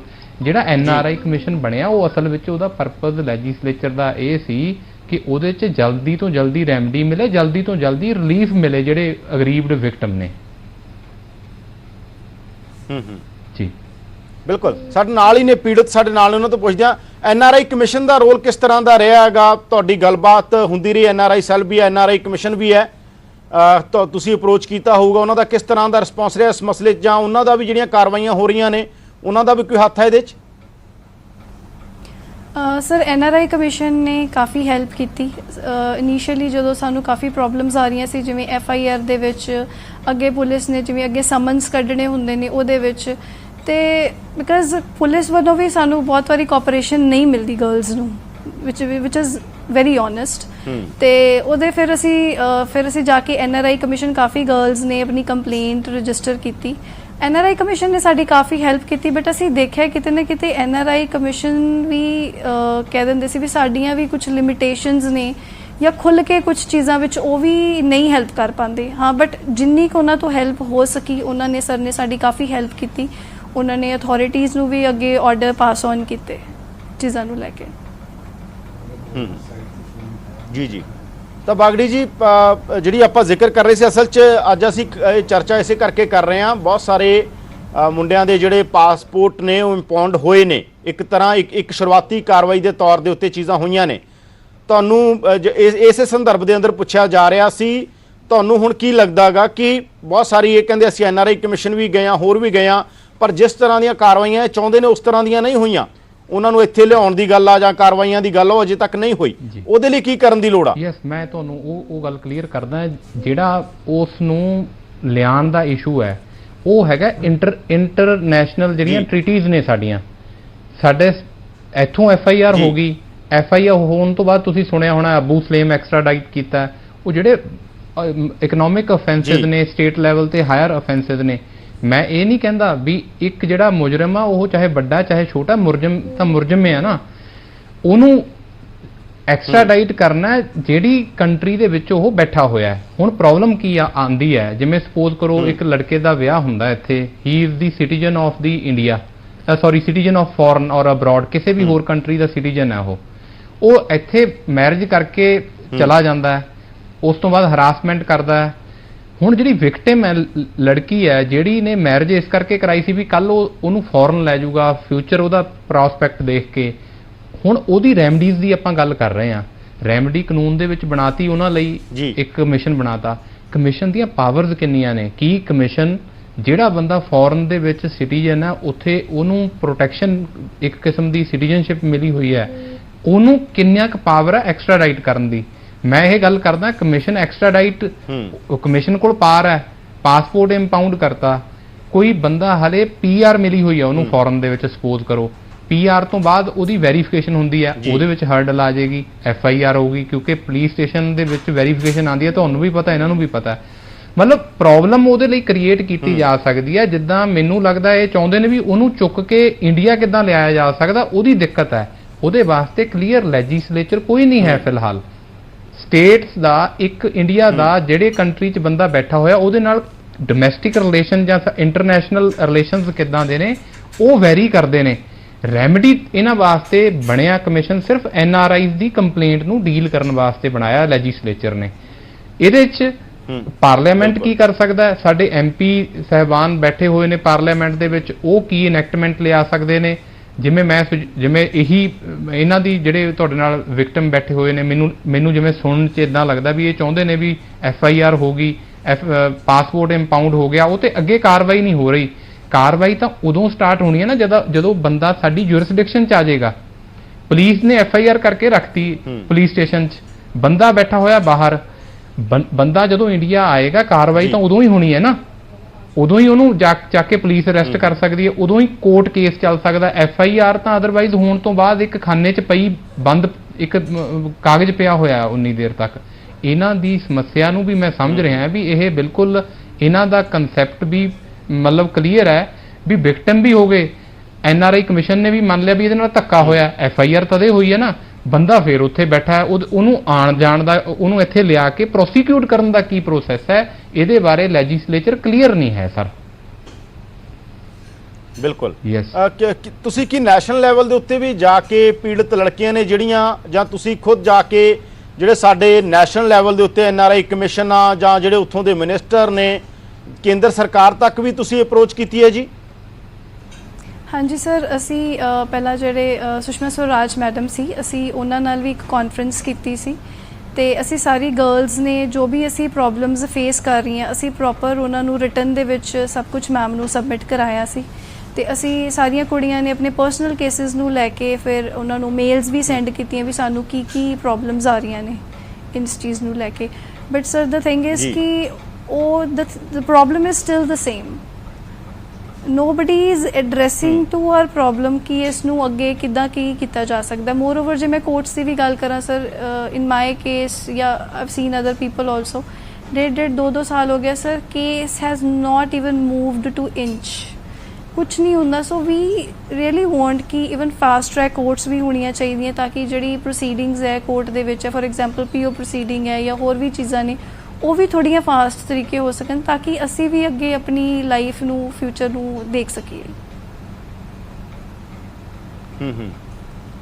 ਤਾਂ ਬਾਗੜੀ ਜੀ, ਕੀ ਲੱਗਦਾ ਤੁਹਾਨੂੰ ਆਉਣ ਵਾਲੇ ਦਿਨਾਂ ਦੇ ਅੰਦਰ ਕੋਈ ਇਸ ਤਰ੍ਹਾਂ ਦੇ, ਕਿਉਂਕਿ ਬਹੁਤ ਸਾਰੀ ਚਰਚਾ ਹੁੰਦੀ ਰਹਿੰਦੀ ਹੈ ਕਿ ਬਹੁਤ ਸਾਰੇ ਅਮੈਂਡਮੈਂਟ ਹੋਣ ਦੀ ਲੋੜ ਆ, ਬਹੁਤ ਸਾਰੇ ਰਿਫਾਰਮ ਹੋਣ ਦੀ ਲੋੜ ਹੈ, ਇਹੋ ਜਿਹੇ ਮਸਲੇ ਜਿਹੜੇ ਇੱਕ ਨਵੇਂ ਤਰ੍ਹਾਂ ਦੇ ਚੈਲੰਜ ਨੇ ਕਾਨੂੰਨ ਦੇ ਅੰਦਰ, ਬਹੁਤ ਸਾਰੀਆਂ ਚੀਜ਼ਾਂ ਪਿੱਛੇ ਤੁਰੀਆਂ ਆਉਂਦੀਆਂ ਨੇ ਪਰ ਕੁਝ ਨਵੇਂ ਚੈਲੰਜ ਸੋਸਾਇਟੀ ਸਾਹਮਣੇ ਹੁੰਦੇ ਨੇ, ਤਾਂ ਤੁਹਾਨੂੰ ਲੱਗਦਾ ਹੈਗਾ ਕਿ ਉਹ ਨਵੇਂ ਤਰੀਕੇ ਨਾਲ ਫਰੇਮ ਹੋਣ ਦੀ ਵੀ ਲੋੜ ਆ ਚੀਜ਼ਾਂ ਨੂੰ? ਸਰ ਬਿਲਕੁਲ ਹੋਣੇ ਬਣਦੇ ਨੇ, ਇਹ ਨੀਡ ਆਫ ਦੀ ਡੇ ਹੈ, ਇਹ ਰਿਕੁਆਇਰਮੈਂਟ ਹੈ। ਲੈਜਿਸਲੇਚਰ, ਪਾਰਲੀਮੈਂਟ ਨੇ ਐਕਟ ਬਣਾਉਣਾ ਹੈ, ਸਟੇਟ ਲੈਜਿਸਲੇਚਰ ਨੇ ਸਟੇਟ ਲੈਵਲ ਤੇ ਐਕਟ ਬਣਾਉਣਾ ਹੈ। ਜਦੋਂ ਕੋਈ ਚੇਂਜ, ਪਹਿਲਾਂ ਹੁਣ ਤੁਸੀਂ ਬਹੁਤ ਅੱਛੀ ਤਰ੍ਹਾਂ ਜਾਣਦੇ ਹੋ ਸਾਈਬਰ ਕ੍ਰਾਈਮ ਦਾ ਕੋਈ ਇਸ਼ੂ ਹੀ ਨਹੀਂ ਸੀ। ਜਦੋਂ ਆਪਾਂ ਬਚਪਨ ਦੇ ਵਿੱਚ ਆਪਾਂ ਨੂੰ ਪਤਾ ਹੀ ਨਹੀਂ ਸੀ ਹੁੰਦਾ ਸਾਈਬਰ ਕ੍ਰਾਈਮ ਕੀ ਹੁੰਦਾ, ਕਿਉਂਕਿ ਨਾ ਨੈਟ ਸੀ ਨਾ ਕੋਈ ਫੋਨ ਹੁੰਦੇ ਸੀ। ਉਹਨੂੰ ਜਿਹੜੇ ਅਫੈਂਸ ਉਹਦੇ 'ਚ ਹੋਣ ਲੱਗੇ ਉਹ ਤੋਂ ਬਾਅਦ ਸਾਈਬਰ ਦਾ ਐਕਟ ਬਣਿਆ, ਉਹ 'ਚ ਵੀ ਅਫੈਂਸ ਕਿੱਦਾਂ ਤੁਹਾਨੂੰ ਪਤਾ FIR ਹੁੰਦੀ ਹੈ, ਕਿੱਦਾਂ ਮਤਲਬ ਐਕਸ਼ਨ ਹੁੰਦਾ। ਇਹਨਾਂ ਨੇ ਇੱਕ ਹੋਰ ਬੜੀ ਅੱਛੀ ਗੱਲ ਕਰੀ ਆ, ਉਹ ਮੈਨੂੰ ਲੱਗਦਾ ਪੁੱਛ ਰਿਹਾ ਸੀ PO proceedings, PO proceeding proclaimed offender under section 82 section ਬੜਾ ਵਾਈਡ ਹੈ ਯਾਦਵਿੰਦਰ ਜੀ, ਮੈਂ ਉਹ 'ਚ ਕਲੈਰੀਫਾਈ ਕਰ ਦਿੰਦਾ। FIR ਹੋ ਗਈ, ਕੋਰਟ ਕੋਲ ਪਾਰ ਹੈ, ਬੰਦਾ ਨਹੀਂ ਪੇਸ਼ ਹੁੰਦਾ, ਉਹਨੂੰ PO ਡਿਕਲੇਅਰ ਕਰ ਦੇ, PO ਡਿਕਲੇਅਰ ਕਰਨ ਤੋਂ ਬਾਅਦ ਉਹਦੀ ਪ੍ਰੋਪਰਟੀ ਅਟੈਚ ਹੋ ਸਕਦੀ ਹੈ। ਹੁਣ ਜੇ ਉਹ ਬੰਦੇ ਦੀ ਮੈਂ ਤੁਹਾਨੂੰ ਕਾਨੂੰਨ ਦੀ ਪ੍ਰਕਿਰਿਆ ਦੱਸ ਰਿਹਾ, ਹੁਣ ਉਹ ਬੰਦੇ ਦੀ ਸਪੋਜ਼ ਕਰੋ ਇੱਥੇ ਲੈਂਡਲੋਰਡ ਬੰਦਾ ਹੈ, ਹੁਣ ਕਈ ਵਾਰ ਹੁੰਦਾ ਮੁੰਡੇ ਦੇ ਨਾਂ ਤੇ ਪ੍ਰਾਪਰਟੀ ਨਹੀਂ ਕੋਈ, ਹੁਣ ਇਸ਼ੂ ਇਹ ਅਕਿਊਜ਼ਡ ਬਣ ਜਾਂਦਾ। ਇਹ ਵੀ ਇਹ ਆਪਣੀ ਗੱਲ ਸੱਚੀ, ਇਹਨਾਂ ਦੀ ਸਾਰੀ ਗੱਲ ਬਿਲਕੁਲ ਮੈਂ ਇਹਨਾਂ ਨਾਲ ਸਹਿਮਤ ਹਾਂ। ਐਡੇ ਲੂਪਹੋਲ ਨੇ ਕਾਨੂੰਨ ਦੇ ਵਿੱਚ ਜਿਹੜੇ ਕਿ ਬਹੁਤ ਟੈਕਨੀਕਲ ਨੇ। ਜੇ ਤਾਂ ਉਹਦੀ ਪ੍ਰਾਪਰਟੀ ਕੋਈ ਹੈ, ਇਹ ਕੀ ਕਰਦੇ ਨੇ, ਇੰਨੇ ਕੁ ਕਲੈਵਰ ਹੋ ਚੁੱਕੇ ਨੇ, ਪ੍ਰਾਪਰਟੀ ਕਿਸੇ ਹੋਰ ਦੇ ਨਾਂ ਕਰਤੀ ਜਾਂ ਆਪਣੇ ਨਾਂ ਨਹੀਂ ਰੱਖੀ, ਬੜਾ ਟੈਕਨੀਕਲ ਇਸ਼ੂ ਹੈ। PO ਡਿਕਲੇਅਰ ਹੋਣਾ ਇੱਕ ਗੱਲ ਹੈ, PO ਡਿਕਲੇਅਰ ਹੋਣ ਤੋਂ ਬਾਅਦ ਅੱਗੇ ਰੈਮਡੀ ਕੀ ਹੈ, ਉਹ ਵੀ ਬਹੁਤ ਰੈਮਡੀਆਂ ਨੇ ਕਾਨੂੰਨ ਦੇ ਵਿੱਚ। ਉਹਦੀ ਪ੍ਰਾਪਰਟੀ ਅਟੈਚ ਹੋ ਸਕਦੀ ਹੈ, ਪ੍ਰਾਪਰਟੀ ਤੇ ਅੱਗੇ ਪੈਰਵਾਈ ਹੋ ਸਕਦੀ ਹੈ। ਇਹ ਆਪਣਾ ਰਿਕਵਰੀ ਦਾ ਕੋਈ ਅੱਗੇ ਪ੍ਰਾਵਧਾਨ ਹੈ, ਜੇ ਕੋਈ ਮਤਲਬ ਕਿਸੇ ਕੇਸ ਵਿੱਚ ਹੁੰਦਾ ਵੀ ਉਹ ਪੈਸੇ ਲੁੱਟ ਕੇ ਵੀ ਚਲਾ ਗਿਆ, ਕਈ ਵਾਰ ਹੁੰਦਾ ਵੀ ਪੈਸੇ ਲੈ ਲਏ ਬਾਹਰ ਜਾਣ ਦੇ, ਜੇ ਉਹਦੇ ਨਾਂ ਤੇ ਮਤਲਬ ਕੋਈ ਰਿਕਾਰਡ ਪਿਆ ਹੋਇਆ, ਰਿਕਵਰੀ ਪ੍ਰੋਸੀਡਿੰਗ ਸਟਾਰਟ ਹੋ ਸਕਦੀਆਂ। ਪਰ ਮੈਂ ਤੁਹਾਨੂੰ ਇੱਕ ਗੱਲ ਕਲੀਅਰ ਕਰ ਦੇਣੀ ਚਾਹੁੰਦਾ ਜੀ, ਜਦੋਂ ਤੱਕ ਬੰਦਾ ਇੰਡੀਆ ਦੇ ਵਿੱਚ ਆਂਦਾ ਨਹੀਂ, ਇਹ ਸਾਰੀਆਂ ਜਿਹੜੀਆਂ ਪ੍ਰੋਸੀਡਿੰਗਸ ਨੇ, ਇਹ ਸਾਰਾ ਜੋ ਪ੍ਰਕਿਰਿਆ ਹੈ, ਇਹ ਉਹ ਨਿਡਰ ਹੋ ਕੇ ਘੁੰਮਦਾ ਰਹਿੰਦਾ ਹੈ। ਹੁਣ ਤੁਸੀਂ ਇੱਕ ਪਾਸਪੋਰਟ ਇੰਪਾਊਂਡ ਹੋਇਆ, ਇਹੋ ਜਿਹੇ ਸਿਸਟਮ ਚੱਲੇ ਹੋਏ ਨੇ, ਉਹ ਆਪੇ ਹੀ ਅੱਗੇ ਰੀਨਿਊ ਕਰਾਉਂਦੇ ਰਹਿੰਦੇ ਨੇ ਉੱਥੇ। ਇਹ ਵਿਚਾਰੀਆਂ ਜਿਹੜੀਆਂ ਇੰਨੀਆਂ ਕੁ ਫਰਸਟ੍ਰੇਟ ਹੋ ਜਾਂਦੀਆਂ ਸਾਡੀਆਂ ਬੱਚੀਆਂ ਕਿ ਮਤਲਬ ਉਹਨਾਂ ਕੋਲ ਹੋਰ ਕੋਈ ਪ੍ਰਾਵਧਾਨ ਨਹੀਂ ਰਹਿੰਦਾ, ਉਹ ਬਾਅਦ ਚ ਕਹਿੰਦਾ ਵੀ ਸਾਡਾ ਕਿਤੇ ਨਾ ਕਿਤੇ ਜਾ ਕੇ ਕੋਈ ਰਾਜੀਨਾਮਾ ਹੋ ਜਾਏ, ਕੋਈ ਇਦਾਂ ਦਾ ਸਿਸਟਮ ਬਣ ਜਾਏ। ਇਹ ਜਾ ਜਾਂ ਦੁਨੀਆ ਭਰ ਚ ਅਸੀਂ ਦੇਖਦੇ ਹਾਂ ਵੱਡੇ ਵੱਡੇ ਗੈਂਗਸਟਰ ਪਾਸਪੋਰਟ ਰਿਨਿਊ ਕਰਕੇ ਦੂਜੇ ਦੇਸ਼ਾਂ ਚਲੇ ਜਾਂਦੇ ਨੇ। ਇਸੇ ਪੰਜਾਬ ਚ ਜਾਂ ਹੋਰ ਬਹੁਤ ਸਾਰੇ ਮੁਲਕਾਂ ਚ ਅਸੀਂ ਦੇਖਿਆ ਹੈਗਾ, ਪਾਸਪੋਰਟ ਵਾਲੀ ਕਹਾਣੀ ਤੇ ਬਹੁਤ ਇੱਕ ਥਾਂ ਤੇ ਨਹੀਂ ਰੁਕਦੀ। ਵੱਡੇ ਵੱਡੇ ਗੈਂਗਸਟਰ ਕਿਵੇਂ ਪਾਸਪੋਰਟ ਰਿਨਿਊ ਕਰਵਾ ਕੇ ਚਲੇ ਗਏ, ਉਹ ਸਭ ਦੇ ਸਾਹਮਣੇ ਹੈ। ਬਾਗੜੀ, ਸਾਨੂੰ ਇੱਕ ਬ੍ਰੇਕ ਲਈ ਰੁਕਣਾ ਪੈਣਾ, ਪੀੜਤਾ ਵੀ ਸਾਡੇ ਨਾਲ ਨੇ ਤੇ ਸਾਡੇ ਨਾਲ ਡਾਕਟਰ ਧਰਮਵੀਰ ਗਾਂਧੀ ਵੀ ਬੜੀ ਜਲਦੀ ਜੁੜ ਰਹੇ ਨੇ। ਇੱਕ ਬ੍ਰੇਕ ਲਈ ਅਸੀਂ ਰੁਕਦੇ ਹਾਂ, ਬ੍ਰੇਕ ਤੋਂ ਬਾਅਦ ਹਾਜ਼ਰ ਹੁੰਦੇ ਹਾਂ ਡਾਕਟਰ ਧਰਮਵੀਰ ਗਾਂਧੀ ਤੋਂ, ਪੁੱਛਦੇ ਹਾਂ ਕਿ ਇਸ ਮਸਲੇ ਦੀ ਜੋ ਹੱਕੀ ਲੜਾਈ ਹੈ, ਜੋ ਸਿਆਸੀ ਲੜਾਈ ਹੈ ਤੇ ਹੱਕੀ ਲੜਾਈ ਹੈ, ਉਹ ਕਿਵੇਂ ਲੜੀ ਜਾ ਸਕਦੀ ਹੈ। ਇੱਕ ਬ੍ਰੇਕ ਲਈ ਰੁਕਦੇ ਹਾਂ। ਬ੍ਰੇਕ ਤੋਂ ਬਾਅਦ ਤੁਹਾਡਾ ਸਵਾਗਤ ਹੈ, ਤੁਸੀਂ ਦੇਖ ਰਹੇ ਹੋ ਪ੍ਰਾਈਮ ਟਾਈਮ, ਮੈਂ ਹਾਂ ਯਾਦਵਿੰਦਰ ਸਿੰਘ। ਚਰਚਾ ਅਸੀਂ ਇਸ ਮਸਲੇ ਤੇ ਕਰ ਰਹੇ ਹਾਂ ਕਿ ਜੋ ਵਿਦੇਸ਼ੀ ਲਾੜੇ ਵਿਆਹ ਕਰਾ ਕੇ ਗਏ ਇੱਥੋਂ ਦੀਆਂ ਕੁੜੀਆਂ ਨਾਲ, ਪਰ ਉਹਨਾਂ ਨੂੰ ਨਹੀਂ ਲੈ ਕੇ ਗਏ, ਉਹਨਾਂ ਦੇ ਬਾਰੇ ਕੀ ਹੋਣਾ ਚਾਹੀਦਾ। ਉਹਨਾਂ ਦੇ ਪਾਸਪੋਰਟ ਇੰਪਾਊਂਡ ਹੋਏ ਨੇ, ਜ਼ਬਤ ਹੋਏ ਨੇ, ਪਾਸਪੋਰਟ ਵਾਲੇ ਮਸਲੇ 'ਚ ਕਾਰਵਾਈ ਹੋਈ ਹੈ, ਪਰ ਹੋਰ ਕਾਰਵਾਈਆਂ ਨਹੀਂ ਹੋ ਰਹੀਆਂ। ਡਾਕਟਰ ਧਰਮਵੀਰ ਗਾਂਧੀ ਵੀ ਸਾਡੇ ਨਾਲ ਜੁੜ ਚੁੱਕੇ ਨੇ। ਡਾਕਟਰ ਧਰਮਵੀਰ ਗਾਂਧੀ ਤੇ ਪੀੜਤ ਕੁੜੀ ਦੇ ਨਾਲ ਆ ਜਿਨ੍ਹਾਂ ਦੇ ਨਾਲ ਇਹ ਹੋਇਆ, ਔਰ ਸਾਡੇ ਨਾਲ ਚਰਨਪਾਲ ਬਾਗੜੀ ਵਕੀਲ ਵੀ ਨੇ ਜਿਹੜੇ ਕਾਨੂੰਨੀ ਮਸਲਿਆਂ ਦੇ ਉੱਤੇ ਬੋਲ ਰਹੇ ਨੇ। ਤਾਂ ਅਸੀਂ ਡਾਕਟਰ ਧਰਮਵੀਰ ਗਾਂਧੀ ਕੋਲ ਚੱਲਦੇ ਹਾਂ। ਡਾਕਟਰ ਸਾਹਿਬ, ਤੁਸੀਂ ਪਾਰਲੀਮੈਂਟ 'ਚ ਮਸਲਾ ਉਠਾਇਆ ਸੀ ਤੇ ਪਾਰਲੀਮੈਂਟ ਦੇ ਅੰਦਰ ਮਸਲਾ ਉਠਾਉਣ ਤੋਂ ਬਾਅਦ ਬਹੁਤ ਸਾਰੀਆਂ ਚੀਜ਼ਾਂ 'ਚ ਡਿਵੈਲਪਮੈਂਟ ਵੀ ਹੋਈ, ਹੁਣ ਕਾਰਵਾਈਆਂ ਹੋ ਰਹੀਆਂ ਨੇ, ਘੱਟੋ ਘੱਟ ਕਾਰਵਾਈਆਂ ਹੋ ਰਹੀਆਂ ਨੇ। ਪੀੜਤ ਵੀ ਇਹ ਕਹਿ ਰਹੇ ਨੇ ਕਿ ਪੀੜਤਾ ਜੋ ਕੁੜੀ ਹੈ ਕਿ ਮਿਨੀਮਮ ਕਾਰਵਾਈਆਂ ਨੇ, ਇਹ ਕੋਈ ਬਹੁਤ ਵੱਡੀਆਂ ਕਾਰਵਾਈਆਂ ਨਹੀਂ। ਵਕੀਲ ਵੀ ਕਹਿ ਰਹੇ ਨੇ। ਕੀ ਕਹਿਣਾ ਸਰ ਇਹਦੇ 'ਚ, ਹੋਰ ਕੀ ਹੋ ਸਕਦਾ? ਇਹਦੀ ਸਿਆਸੀ ਤੇ ਜਿਹੜੀ ਇੱਕ ਮਨੁੱਖੀ ਹੱਕਾਂ ਦੀ ਲੜਾਈ ਹੈ, ਉਹ ਕਿਵੇਂ ਲੜੀ ਜਾ ਸਕਦੀ ਹੈ? ਤੁਸੀਂ ਜੀ ਬਹੁਤ ਇੱਕ ਚੰਗਾ ਕਦਮ ਚੁੱਕਿਆ ਕਿ ਇਸ ਮਹੱਤਵਪੂਰਨ ਮੁੱਦੇ ਤੇ ਜਿਹੜਾ ਕਿ ਪੰਜਾਬ ਦੀਆਂ ਹਜ਼ਾਰਾਂ ਕੁੜੀਆਂ ਦੇ ਜ਼ਿੰਦਗੀਆਂ ਨਾਲ ਤਲਕ ਰੱਖਦਾ ਹੈਗਾ, ਔਰ ਉਹਦੇ 'ਚ ਜੋ ਵੀ ਚਲੋ ਕੋਸ਼ਿਸ਼ਾਂ ਸ਼ੁਰੂ ਹੋਈਆਂ ਨੇ ਸਰਕਾਰ ਵੱਲੋਂ, ਕੇਂਦਰ ਸਰਕਾਰ ਵੱਲੋਂ, ਚਾਹੇ ਉਹ ਪਾਸਪੋਰਟ ਰੱਦ ਕਰਨ ਦਾ ਮਾਮਲਾ ਹੈਗਾ, ਚਾਹੇ ਕੁਝ ਲੋਕਾਂ ਨੂੰ ਡਿਪੋਰਟ ਕਰਨ ਦਾ ਮਾਮਲਾ ਹੈਗਾ, ਭਾਵੇਂ ਇਹ ਨਾਕਾਫੀ ਹੈਗਾ ਆ, ਪਰ ਫਿਰ ਵੀ ਇਹ ਬੜਾ ਇੱਕ ਸ਼ੁਭ ਸ਼ਗਨ ਹੈਗਾ ਇਸ ਮਸਲੇ ਦੇ ਉੱਤੇ। ਮੈਨੂੰ ਬੜੀ ਇਸ ਗੱਲ ਦੇ ਅੱਜ ਦੇ ਇਸ ਮੌਕੇ ਤੇ ਮੈਂ ਸਭ ਤੋਂ ਪਹਿਲਾਂ, ਚਾਹੇ ਉਹ ਮੇਰੀ ਵਿਰੋਧੀ ਪਾਰਟੀ ਦੇ ਸੀਗੇ ਮਿਸਿਸ ਸੁਸ਼ਮਾ ਸਵਰਾਜ ਜੀ, ਜਿਨ੍ਹਾਂ ਨੇ ਮੈਨੂੰ ਮੇਰੇ ਮੁੱਦਾ ਉਠਾਉਣ ਤੋਂ ਬਾਅਦ ਮੈਨੂੰ ਸੁਨੇਹਾ ਭੇਜਿਆ ਕਿ ਡਾਕਟਰ ਗਾਂਧੀ ਮੇਰੇ ਦਫ਼ਤਰ ਆਓ, ਆਪਾਂ ਇਸ ਮਾਮਲੇ ਕੁਝ ਕਰੀਏ। ਉਹਨਾਂ ਨੇ ਜਿਸ ਗੰਭੀਰਤਾ ਨਾਲ, ਜਿਸ ਸੰਵੇਦਨਸ਼ੀਲਤਾ ਨਾਲ ਇਸ ਮੁੱਦੇ ਨੂੰ ਲਿਆ ਹੈਗਾ, ਤੇ ਉਸ ਤੋਂ ਬਾਅਦ ਮੈਂ ਅੱਜ ਦੇ ਦਿਨ ਮੈਡਮ ਹਰਮੀਤ ਕੌਰ ਬਰਾੜ ਔਰ ਮੈਡਮ ਆਗਮ ਹੋਰਾਂ ਦਾ ਵੀ ਧੰਨਵਾਦੀ ਹਾਂ, ਜਿਨ੍ਹਾਂ ਨੇ, ਔਰ ਇੱਕ ਗਾਜ਼ੀਆਬਾਦ ਦੇ ਮੈਡਮ ਸੀਗੇ, ਇੱਕ ਲੁਧਿਆਣੇ ਦੇ ਮੈਡਮ ਸੀਗੇ, ਜਿਨ੍ਹਾਂ ਨੇ ਇਕੱਠੇ ਹੋ ਕੇ ਮੇਰੇ ਨਾਲ ਨਹਿਰੂ ਭਵਨ 'ਚ ਮੁਲਾਕਾਤ ਕੀਤੀ। ਮੈਡਮ ਸਵਰਾਜ ਨਾਲ ਖੁੱਲੀ ਮੁਲਾਕਾਤ ਹੋਈ। ਉਹਨਾਂ ਨੇ ਸਾਡੀ ਜਾਣ ਤੋਂ ਪਹਿਲਾਂ ਹੀ ਬਹੁਤ ਸਾਰੀ ਇਸ ਮਾਮਲੇ 'ਚ ਕੀਤੀ ਹੋਈ ਸੀਗੀ ਤੇ ਉਹਨਾਂ ਨੇ ਉਸੇ ਵੇਲੇ ਕਿਹਾ ਸੀ ਕੁਝ ਫੌਰੀ ਕਦਮ ਚੁੱਕੇ ਜਾਣਗੇ ਤੇ ਕੁਝ ਲੰਮੇ ਦਾਦੋ ਕਦਮ ਚੁੱਕੇ ਜਾਣਗੇ। ਤੇ ਉਹਨਾਂ ਨੇ ਅਗਲੇ ਦਿਨ ਹੀ ਗ੍ਰਹਿ ਮੰਤਰਾਲਾ, ਵਿਦੇਸ਼ ਮੰਤਰਾਲਾ ਤੇ ਔਰਤਾਂ ਦਾ ਮੰਤਰਾਲਾ, ਜਿਹੜਾ ਵਿਮਨ ਵੈਲਫੇਅਰ ਦਾ ਡਿਪਾਰਟਮੈਂਟ ਹੈਗਾ, ਔਰ ਜਿਹੜਾ ਆਪਣਾ ਜਿਹੜਾ ਕਾਨੂੰਨ ਮੰਤਰਾਲਾ, ਨਿਆਂ ਮੰਤਰਾਲਾ, ਇਹਨਾਂ ਦੇ 4 ਮੰਤਰਾਲਿਆਂ ਦੇ ਆਧਾਰ ਤੇ ਕਮੇਟੀ ਬਣਾ ਦਿੱਤੀ ਸੀ, ਜਿਹੜੀ ਕਿ ਜਿਹੜੇ ਵਿਦੇਸ਼ੀ ਲਾੜੇ ਠੱਗੀ ਮਾਰ ਕੇ ਤੇ ਵਿਆਹ ਕਰਾ ਕੇ ਔਰਤਾਂ ਦਾ ਟੱਬਰਾਂ ਦਾ, ਪਰਿਵਾਰਾਂ ਦਾ, ਕੁੜੀਆਂ ਦਾ ਆਰਥਿਕ ਸ਼ੋਸ਼ਣ ਵੀ ਕਰਦੇ ਸੀਗੇ ਤੇ ਜਿਸਮਾਨੀ ਸ਼ੋਸ਼ਣ ਵੀ ਕਰਦੇ ਸੀਗੇ ਤੇ ਉਸ ਤੋਂ ਬਾਅਦ ਛੱਡ ਕੇ ਚਲ ਜਾਂਦੇ ਸੀਗੇ। ਉਹਨਾਂ ਨੂੰ ਉਹਨਾਂ ਦੀ ਸੁਰਤ ਟਿਕਾਣੇ ਲਿਆਉਣ ਵਾਸਤੇ, ਉਹਨਾਂ ਨੂੰ ਬਣਦਾ ਉਹਨਾਂ ਦੀ ਸਜ਼ਾ ਦੇਣ ਵਾਸਤੇ ਇਸ ਕਮੇਟੀ ਨੇ ਜਿਹੜੇ ਕੁਝ ਰეკਮੈਂਡੇਸ਼ਨ ਕੀਤੀਆਂ ਸੀਗੀਆਂ, ਜਿਸ ਤੋਂ ਇਹ ਸੀਗਾ ਕਿ ਇੱਕ ਤਾਂ ਇਹਨਾਂ ਦੇ ਜਿਹੜੇ ਨੋਟਿਸ ਹੈਗੇ ਆ ਉਹ 3 ਵਾਰ ਨੋਟਿਸ ਭੇਜ ਕੇ ਥਰੂ ਈਮੇਲ ਜਾਂ ਮਾਧਿਅਮ ਰਾਹੀਂ ਉਹਨੂੰ ਸੀਮ ਟੂ ਬੀ ਸਰਵਡ ਕਿ ਹਮ ਇਹ ਚਾਹੇ ਲੈਣ ਚਾਹੇ ਨਾ ਲੈਣ ਲਏ ਹੋਏ ਮੰਨੇ ਜਾਣਗੇ ਤੇ ਉਸ ਤੋਂ ਬਾਅਦ ਡਿਪੋਰਟ ਕਰਨ ਦੀ ਕਾਰਵਾਈ ਸ਼ੁਰੂ ਕੀਤੀ ਜਾਊਗੀ। ਤੇ ਉਸ ਤੋਂ ਬਾਅਦ ਇੱਕ ਸੈੱਲ ਵੀ ਸਥਾਪਿਤ ਕੀਤਾ ਗਿਆ ਸੀ ਚੰਡੀਗੜ੍ਹ ਦੇ ਸਥਾਨਕ ਪਾਸਪੋਰਟ ਦਫ਼ਤਰ ਵਿਖੇ, ਜਿੱਥੇ ਇਹਨਾਂ ਕੁੜੀਆਂ ਨੂੰ ਆਪਣੇ ਜਿਹੜੀਆਂ ਪੀੜਤ ਕੁੜੀਆਂ ਸੀ ਉਹਨਾਂ ਨੂੰ ਕਮਰਾ ਵੀ ਦਿੱਤਾ ਗਿਆ ਸੀ ਲੀਡਰ ਸਾਹਿਬਾਨ ਨੂੰ, ਤੇ ਉਹਨਾਂ ਦੀ ਮਦਦ ਨਾਲ ਪਹਿਲਾਂ ਵੀ ਪਾਸਪੋਰਟ ਬਹੁਤ ਰੱਦ ਹੋਏ ਹੈਗੇ ਆ ਤੇ ਹੁਣ ਜੇ ਡਿਪੋਰਟ ਕਰਨ ਦੀ ਕਾਰਵਾਈ ਸ਼ੁਰੂ ਹੋਈ ਹੈ, ਅਸਲ 'ਚ ਇਹ ਮਤਲਬ ਹੁਣ ਅਸਲ 'ਚ ਇਹਦਾ ਹੱਲ ਨਿਕਲਣਾ ਸ਼ੁਰੂ ਹੋਇਆ ਹੈਗਾ। ਅਸੀਂ ਆਸ ਕਰਦੇ ਹਾਂ ਕਿ ਸਰਕਾਰ ਇਸ ਮਾਮਲੇ ਦੀ ਗੰਭੀਰਤਾ ਨੂੰ ਜਿਉਂਦੀ ਤੋਂ ਅਜੇ ਦੇਖਦੇ ਹੋਏ, ਬਰਕਰਾਰ ਰੱਖਦੇ ਹੋਏ ਇਸ ਤੇ ਮਾਮਲੇ ਹੋਰ ਇਹਨੂੰ ਤੇਜ਼ੀ ਨਾਲ ਇਹਨੂੰ ਇਹ ਤੇ ਅਮਲ ਕਰਨ ਔਰ ਹੋਰ ਇਹਨੂੰ ਸਖਤ ਕਰਨ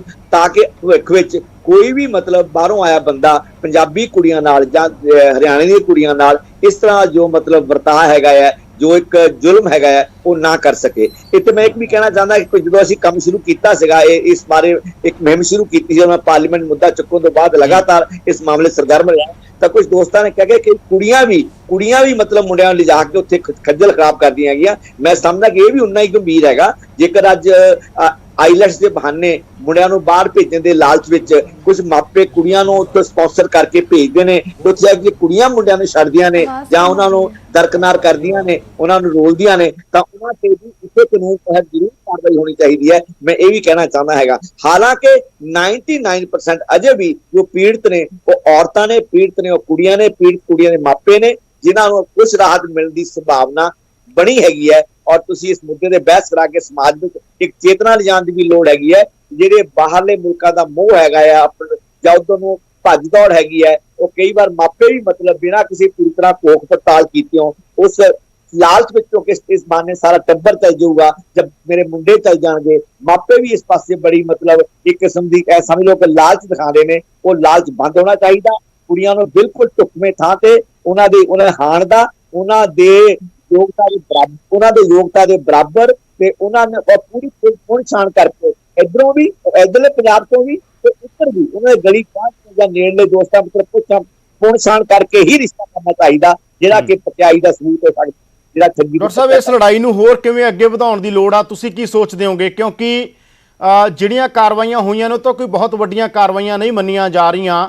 ਬਹੁਤ ਸਾਰੇ ਜਿਨ੍ਹਾਂ ਦੇ ਪਾਸਪੋਰਟ ਹੋ ਵੀ ਗਏ, ਡਿਪੋਰਟ ਨਹੀਂ ਹੋਏ, ਪਾਸਪੋਰਟ ਇੰਪਾਊਂਡ ਹੋ ਗਏ, ਉੱਥੇ ਬੈਠੇ ਨੇ। ਤੁਹਾਨੂੰ ਕੀ ਲੱਗਦਾ ਕੀ ਹੋਣਾ ਕੀ ਚਾਹੀਦਾ ਇਸ ਮਸਲੇ ਦੇ ਅੰਦਰ, ਔਰ ਕੀ ਕੋਈ ਇਸ ਤਰ੍ਹਾਂ ਦੀ ਮੂਵਮੈਂਟ ਦੀ ਲੋੜ ਹੈ ਕਿ ਕਾਨੂੰਨੀ ਪੱਖ ਦੇ ਉੱਤੇ ਵੱਡੀਆਂ ਅਦਾਲਤਾਂ ਦੇ ਦਰਵਾਜ਼ੇ ਖੜਕਾਉਣ ਦੀ ਲੋੜ ਹੈ ਕਿ ਪਾਰਲੀਮੈਂਟ ਦੇ ਅੰਦਰ ਜਾਂ ਉੱਥੋਂ ਦੇ ਜਿਹੜੇ ਮਿਨਿਸਟਰ ਨੇ ਉਹਨਾਂ ਨਾਲ ਵੀ ਰੈਗੂਲਰ ਮਿਲਣ ਦੀ ਲੋੜ ਹੈ? ਬਿਲਕੁਲ ਜੀ, ਚਾਰੇ ਮੰਤਰਾਲੇ, ਨਿਆਂ ਮੰਤਰਾਲਾ, ਕਾਨੂੰਨ ਨਿਆਂ ਮੰਤਰਾਲਾ, ਵਿਦੇਸ਼ ਮੰਤਰਾਲਾ ਤੇ ਵਿਮਨ ਵੈਲਫੇਅਰ ਦਾ ਜਿਹੜਾ ਮੰਤਰਾਲਾ ਹੈਗਾ ਆ, ਔਰ ਜਿਹੜਾ ਇਹਦੇ ਚ ਔਰ NRI ਜਿਹੜਾ ਵਿਦੇਸ਼ ਮੰਤਰਾਲਾ, ਸਾਰੇ ਸੰਬੰਧਿਤ ਹੈਗੇ, ਸਭ ਨੂੰ ਮਿਲਣਾ ਚਾਹੀਦਾ। ਔਰ ਇਹ ਇੱਕ ਦਿੱਕਤ ਹੈ, ਮੈਂ ਜਦੋਂ ਅਸੀਂ ਇਸ ਮਾਮਲੇ 'ਚ ਪਏ ਸੀਗੇ ਸਾਨੂੰ ਇਹ ਪਤਾ ਲੱਗਿਆ ਕਿ ਇੱਥੋਂ ਦੀ ਸਰਕਾਰ ਜੋ ਮਰਜ਼ੀ ਫੈਸਲਾ ਕਰ ਜਾਵੇ, ਕੈਨੇਡਾ 'ਚ, ਅਮਰੀਕਾ ਜਾਂ ਦੂਜੇ ਪੱਛਮੀ ਮੁਲਕਾਂ 'ਚ, ਉੱਥੇ ਨਿੱਜੀ ਅਧਿਕਾਰ ਹੈਗੇ, ਨਿੱਜੀ ਅਧਿਕਾਰ ਹੈਗੇ, ਨਿਜਤਾ ਦੇ ਅਧਿਕਾਰ ਹੈਗੇ ਕਿ ਬੰਦੇ ਦੀ ਪ੍ਰਾਈਵੇਸੀ ਹੈਗੀ, ਉਹਦੀ ਪ੍ਰਾਈਵੇਟ ਲਾਈਫ ਹੈਗੀ ਹੈ, ਉਹਦੇ ਸਾਡੇ ਕਹਿਣ ਦੇ ਬਾਵਜੂਦ ਉੱਥੇ ਸਰਕਾਰਾਂ ਬਹੁਤੀਆਂ ਦਖਲ ਨਹੀਂ ਦਿੰਦੀਆਂ ਹੈਗੀਆਂ। ਉਹਨਾਂ ਨੂੰ ਇਮਿਊਨਿਟੀ ਹੈਗੀ ਹੈ, ਉਹਨਾਂ ਨੂੰ ਇਸ ਕਾਨੂੰਨ ਨੂੰ ਮਿਹਨਤੀ ਹੈ ਕਿ ਉਹਨਾਂ ਨੂੰ ਅਸੀਂ ਆਪਣੀ ਇੱਛਾ ਮੁਤਾਬਕ ਉਹਨਾਂ ਨੂੰ ਅਸੀਂ ਅੱਗੇ ਨਹੀਂ ਲਾ ਸਕਦੇ ਹੈਗੇ। ਤੇ ਉਹ ਜਿਹੜੀ ਮਿਹਨਤੀ ਹੈ ਉਹ ਮਨੁੱਖੀ ਅਧਿਕਾਰਾਂ ਦੇ ਨਜ਼ਰੀਏ ਤੋਂ ਜਾਂ ਔਰਤਾਂ ਦੇ ਦਰਦ ਦੇ ਨਜ਼ਰੀਏ ਤੋਂ ਭਾਰਤੀ ਸਰਕਾਰ ਨੂੰ ਕੈਨੇਡਾਈ ਸਰਕਾਰ ਨਾਲ ਵੀ ਤੇ ਅਮਰੀਕਾ ਤੇ ਬਾਕੀ ਇਟਲੀ ਜਾਂ ਆਸਟ੍ਰੇਲੀਆ ਜਾਂ ਨਿਊਜ਼ੀਲੈਂਡ ਸਰਕਾਰਾਂ ਨਾਲ ਵੀ ਇਹ ਗੱਲਬਾਤ ਕਰਨੀ ਚਾਹੀਦੀ ਹੈ ਕਿ ਇੱਥੇ ਕਿੱਡਾ ਵੱਡਾ ਮਸਲਾ ਹੈਗਾ। ਤੁਹਾਨੂੰ ਦੱਸਣਾ ਕੁੱਲ 28,000 ਔਰਤਾਂ ਨੇ 1.5 ਸਾਲ ਪਹਿਲਾਂ ਤੱਕ, ਜਿਹਨਾਂ ਤੋਂ 25,000 ਔਰਤਾਂ ਕੱਲੀਆਂ ਪੰਜਾਬ ਦੀਆਂ ਨੇ, 2600 ਹਰਿਆਣੇ ਦੀਆਂ ਨੇ, ਬਾਕੀ ਕੋਈ 2,000 ਔਰਤਾਂ ਯੂਪੀ, ਪੱਛਮੀ ਯੂਪੀ ਜਾਂ ਉਹਨਾਂ ਏਰੀਆ ਦੀ ਹੈਗੀਆਂ। ਸੋ ਪੰਜਾਬ ਦੀ ਬਹੁਤ ਵੱਡੀ ਸਮੱਸਿਆ ਹੈਗੀ ਹੈ। ਪੰਜਾਬ ਦੇ ਸਾਰੀ ਗਵਰਨਮੈਂਟ ਇਸ ਮਾਮਲੇ ਵਿੱਚ ਨਿੱਜੀ ਤੌਰ ਤੇ ਵੀ ਮਿਸਟਰ ਟਰੂਡੋ ਨਾਲ ਵੀ ਤੇ ਮਿਸਟਰ ਜੌਨਸਨ ਨਾਲ ਵੀ ਸਾਰਿਆਂ ਨਾਲ ਗੱਲਬਾਤ ਕਰਨੀ ਚਾਹੀਦੀ ਹੈਗੀ ਹੈ। ਖਤਮ ਕਰਨੀ ਚਾਹੀਦੀ ਹੈ ਔਰ ਇਸ ਮਸਲੇ ਦੀ ਗੰਭੀਰਤਾ ਨੂੰ ਦੇਖਦੇ ਹੋਏ ਉਹਨਾਂ ਨੂੰ ਇਸ ਕੰਮ 'ਚ ਅੱਗੇ ਆਉਣਾ ਚਾਹੀਦਾ। ਸਾਡੇ ਮੈਂਬਰ ਪਾਰਲੀਮੈਂਟ ਸਾਹਿਬਾਨ ਨੂੰ ਵੀ ਇਸ ਮੁੱਦੇ ਨੂੰ ਲੋਕ ਸਭਾ ਦੁਆਰਾ ਚੁੱਕਣਾ ਚਾਹੀਦਾ ਕਿ ਪੂਰਾ ਇਨਸਾਫ ਤਾਂ ਮਿਲਦਾ ਹੈਗਾ ਕਿ ਜੇ ਕੱਲਾ ਵਿਅਕਤੀ ਚਿੰਨ੍ਹਿਤ ਕਰਕੇ ਉਹਦੀ ਨਿਸ਼ਾਨਦੇਹੀ ਕਰਕੇ ਉਹਨੂੰ ਉਸਦੀ ਜੋ ਨਾ ਕੁਕਰਮ ਕੀਤਾ, ਜੋ ਨਾ ਕਿਸੇ ਦੀ ਜਜ਼ਬਾਤ ਨਾਲ ਖੇਡਿਆ, ਉਹਦੀ ਦੌਲਤ ਲੁੱਟੀ ਹੈ, ਉਹਦਾ ਸਰੀਰ ਲੁੱਟਿਆ ਹੈਗਾ, ਤਾਂ ਉਸ ਬੰਦੇ ਨੂੰ ਉਹ ਜਾਂ ਕਿਸੇ 100 ਚੋਂ ਇੱਕ ਦੇ ਕੁੜੀ ਨੂੰ ਵੀ ਜਿਸਨੇ ਇਸ ਤਰ੍ਹਾਂ ਕਰਕੇ ਉਸ ਮੁੰਡੇ ਦੇ ਮਾਪੇ ਦੇ ਪੈਸੇ ਦੇ ਸਿਰ ਤੇ ਉੱਤੇ ਆ ਕੇ ਐਡਮਿਸ਼ਨਾਂ ਲੈ ਲਈਆਂ, ਫੀਸਾਂ ਭਰਾ ਲਈਆਂ 3-3 ਸਾਲ ਦੀਆਂ, ਤਾਂ ਉਹਨਾਂ ਨੂੰ ਵੀ ਸਾਰਿਆਂ ਨੂੰ ਕਿ ਇਹ ਕਿੰਨਾ ਗੈਰ ਕਾਨੂੰਨੀ ਗੈਰ ਮਨੁੱਖੀ ਕਾਰਾ ਹੈਗਾ ਹੈ, ਇੱਕ ਮਨੁੱਖਤਾ ਦੇ ਵਿਸ਼ਵਾਸ ਨੂੰ ਤੋੜਨ ਵਾਲੀ ਗੱਲ ਹੈਗੀ ਹੈ। ਇਹਨੂੰ ਉਸ ਪੱਧਰ ਤੇ ਲੈ ਕੇ ਭਾਰਤ ਦੇ ਪੰਜਾਬ ਦੇ ਮੈਂਬਰ ਪਾਰਲੀਮੈਂਟ ਨੂੰ ਵੀ, ਪੰਜਾਬ ਦੀ ਸਰਕਾਰ ਨੂੰ ਵੀ, ਤੇ ਜਿਹੜੀਆਂ ਸੰਘਰਸ਼ੀਲ ਜਥੇਬੰਦੀਆਂ ਨੇ ਔਰਤਾਂ ਦੀਆਂ, ਖਾਸ ਤੌਰ ਤੇ ਮੈਡਮ ਅਗਮ ਹੋਈ ਹੋਏ, ਗੁਰਮੀਤ ਬਰਾੜ ਹੋਏ, ਉਹਨਾਂ ਨੂੰ ਮੈਂ ਕਹਿੰਦਾ ਕਿ ਅੱਗੇ ਲੱਗ ਕੇ ਇਸ ਮਸਲੇ ਨੂੰ ਅੰਜਾਮ ਤੱਕ ਪਹੁੰਚਾਉਣ ਤੇ ਅਸੀਂ ਉਸ ਨਾਲ ਹਰ ਵੇਲੇ ਮੋਢੇ ਨਾਲ ਮੋਢਾ ਜੋੜ ਕੇ ਅਸੀਂ ਜਿੰਨੇ ਵੀ ਜਮਹੂਰੀਅਤ ਪਸੰਦ ਵਿਅਕਤੀ ਆ, ਔਰਤਾਂ ਦੇ ਹੱਕਾਂ ਦੇ ਆਵਾਜ਼ ਬੁਲੰਦ ਕਰਨ ਵਾਲੇ ਵਿਅਕਤੀ ਆ, ਉਹਨਾਂ ਦੇ ਨਾਲ ਖੜਾਂਗੇ, ਤੁਹਾਡੇ ਨਾਲ ਮੀਡੀਆ ਨਾਲ ਖੜਾਂਗੇ ਜੀ। ਬਿਲਕੁਲ। ਤਾਂ ਅਸੀਂ ਪੀੜਤਾ ਕੋਲ ਵੀ ਦੁਬਾਰਾ ਜਾਣਾ ਚਾਹਾਂਗੇ। ਕੀ ਤੁਸੀਂ ਜਿਹੜੇ ਸਾਰੇ ਕਾਨੂੰਨੀ ਰਾਹ ਡਾਕਟਰ ਗਾਂਧੀ ਕਹਿ ਰਹੇ ਨੇ ਉਹ ਤੁਸੀਂ ਅਪਣਾਏ ਨੇ ਹੁਣ ਤੱਕ, ਜਾਂ ਤੁਹਾਨੂੰ ਲੱਗਦਾ ਇਸ ਲੜਾਈ ਨੂੰ ਡਾਕਟਰ ਗਾਂਧੀ ਵਰਗੇ ਜਾਂ ਜਿਹੜੇ ਹੋਰ ਮਨੁੱਖੀ ਹੱਕਾਂ ਦੀ ਲੜਾਈ ਲੜਨ ਵਾਲੇ ਲੋਕ ਨੇ ਉਹਨਾਂ ਨੂੰ ਨਾਲ ਲੈ ਕੇ ਤੁਸੀਂ ਹੋਰ ਜ਼ਿਆਦਾ ਆਉਣ ਵਾਲੇ ਦਿਨਾਂ 'ਚ ਤਿੱਖੀ ਕਰੋਗੇ ਇਸ ਲੜਾਈ ਨੂੰ? ਸਰ ਮੈਂ ਐਗਰੀ ਕਰਦੀ ਹਾਂ ਪਹਿਲਾਂ ਤਾਂ ਸਰ ਨਾਲ। ਉਹਨਾਂ ਨੇ ਕਾਫੀ ਸਾਡੀਆਂ ਪ੍ਰੋਬਲਮਸ ਜਿਹੜੀਆਂ ਅਸੀਂ ਜੈਨੂਇਨਲੀ ਫੇਸ ਕਰ ਰਹੇ ਹਾਂ, ਉਹਨਾਂ ਨੇ ਕਾਫੀ ਹੱਦ ਤੱਕ ਉਹਨਾਂ ਨੂੰ ਅੰਡਰਸਟੈਂਡ ਕੀਤਾ। ਮੈਂ ਥੈਂਕ ਯੂ ਕਹਿਣਾ ਚਾਹੂੰਗੀ ਕਿ ਐਟਲੀਸਟ ਕੋਈ ਤਾਂ ਹੈ ਇਸ ਚੀਜ਼ ਨੂੰ ਸਾਡੀ ਨੂੰ ਅੰਡਰਸਟੈਂਡ ਕਰ ਰਿਹਾ ਕਿ ਕੁੜੀਆਂ ਕਿੱਥੋਂ ਤੱਕ ਚੀਜ਼ ਨੂੰ, ਪ੍ਰੋਬਲਮ ਨੂੰ, ਕੀ ਚੀਜ਼ਾਂ ਅਸੀਂ ਫੇਸ ਕਰ ਰਹੇ ਹਾਂ।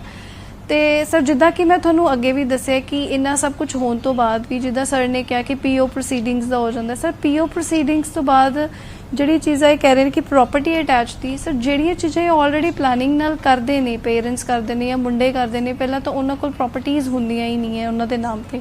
ਦੂਸਰੀ ਚੀਜ਼ ਇਹ ਸੀਗੀ, ਮੈਂ ਉਦੋਂ ਵੀ ਐਡ ਔਨ ਕਰਨਾ ਚਾਹੁੰਦੀ ਸੀ ਕਿ ਉਹਨਾਂ ਨੂੰ ਪੇਰੈਂਟਸ ਆਲਰੇਡੀ ਹੀ ਇਹ ਸਭ ਚੀਜ਼ਾਂ ਕਰਨ ਤੋਂ ਪਹਿਲਾਂ ਡਿਸਓਨ ਕਰ ਦਿੰਦੇ ਨੇ।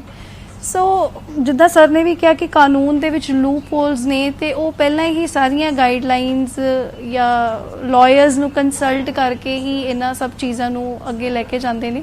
ਬਾਕੀ ਗੱਲ ਸਰ ਇਹ ਹੈ ਕਿ ਜੋ ਵੀ ਪ੍ਰੋਬਲਮਸ ਅਸੀਂ ਸਾਰੀਆਂ ਕੁੜੀਆਂ ਫੇਸ ਕਰ ਰਹੀਆਂ, ਉਹਦਾ ਸਾਨੂੰ ਅਸੀਂ ਚਾਹੁੰਦੇ ਹਾਂ ਕਿ ਜਲਦੀ ਤੋਂ ਜਲਦੀ ਕੋਈ ਗਵਰਨਮੈਂਟ ਕੋਈ ਇੱਦਾਂ ਦਾ ਸਟ੍ਰਿਕਟ ਐਕਸ਼ਨ ਲਏ, ਕੋਈ ਸਟੈਪ ਲਏ ਜਿਹਦੇ ਨਾਲ ਸਾਡੇ ਸੋਲਿਊਸ਼ਨਸ ਨਿਕਲ ਸਕਣ। ਤੁਹਾਨੂੰ ਕੀ ਲੱਗਦਾ ਸੋਲੂਸ਼ਨ ਕੀ ਹੈਗਾ ਵੈਸੇ?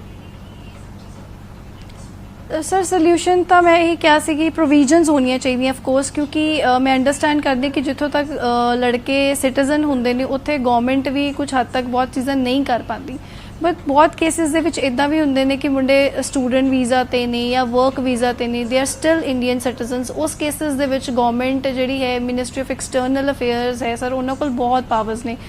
ਉਹ ਉਸ ਪਾਵਰਸ ਨੂੰ ਯੂਜ਼ ਕਰਕੇ ਜਿੱਦਾਂ ਗਵਰਨਮੈਂਟ ਨੂੰ ਤੁਸੀਂ ਉਹਨਾਂ ਦੇ ਥਰੂ ਮੇਲਸ ਜਾਣ ਜਾਂ ਕੁਝ ਵੀ ਇਹਦਾ ਕੰਟੈਕਟ ਕੀਤਾ ਜਾਵੇ, ਪ੍ਰੋਵੀਜ਼ਨਸ ਹੋਣੀਆਂ ਚਾਹੀਦੀਆਂ ਨੇ ਕਿ ਕੰਟੈਕਟ ਕਰਕੇ ਉਧਰ ਇਨਫੋਰਮ ਕੀਤਾ ਜਾਵੇ ਕਿ ਇਸ ਬੰਦੇ ਤੇ ਕੇਸ ਹੈ, ਤਾਂ ਕਿ ਉਹਨਾਂ ਨੂੰ ਅੱਗੇ ਫਰਦਰ ਵੀਜ਼ਾ ਨਾ ਮਿਲੇ ਔਰ ਅਦਰਵਾਈਜ਼ ਉਹਨਾਂ ਨੂੰ ਵਾਪਸ ਆਉਣਾ ਚਾਹੀਦਾ ਕਿਸੇ ਵੀ ਤਰੀਕੇ, ਜਾਂ ਉਧਰੋਂ ਗਵਰਨਮੈਂਟ ਡਿਪੋਰਟ ਕਰੇ ਤਾਂ ਕਿ ਟ੍ਰਾਇਲ ਫੇਸ ਕਰਨ, ਤਾਂ ਕਿ ਕੁੜੀਆਂ ਨੂੰ ਜਸਟਿਸ ਮਿਲ ਸਕੇ।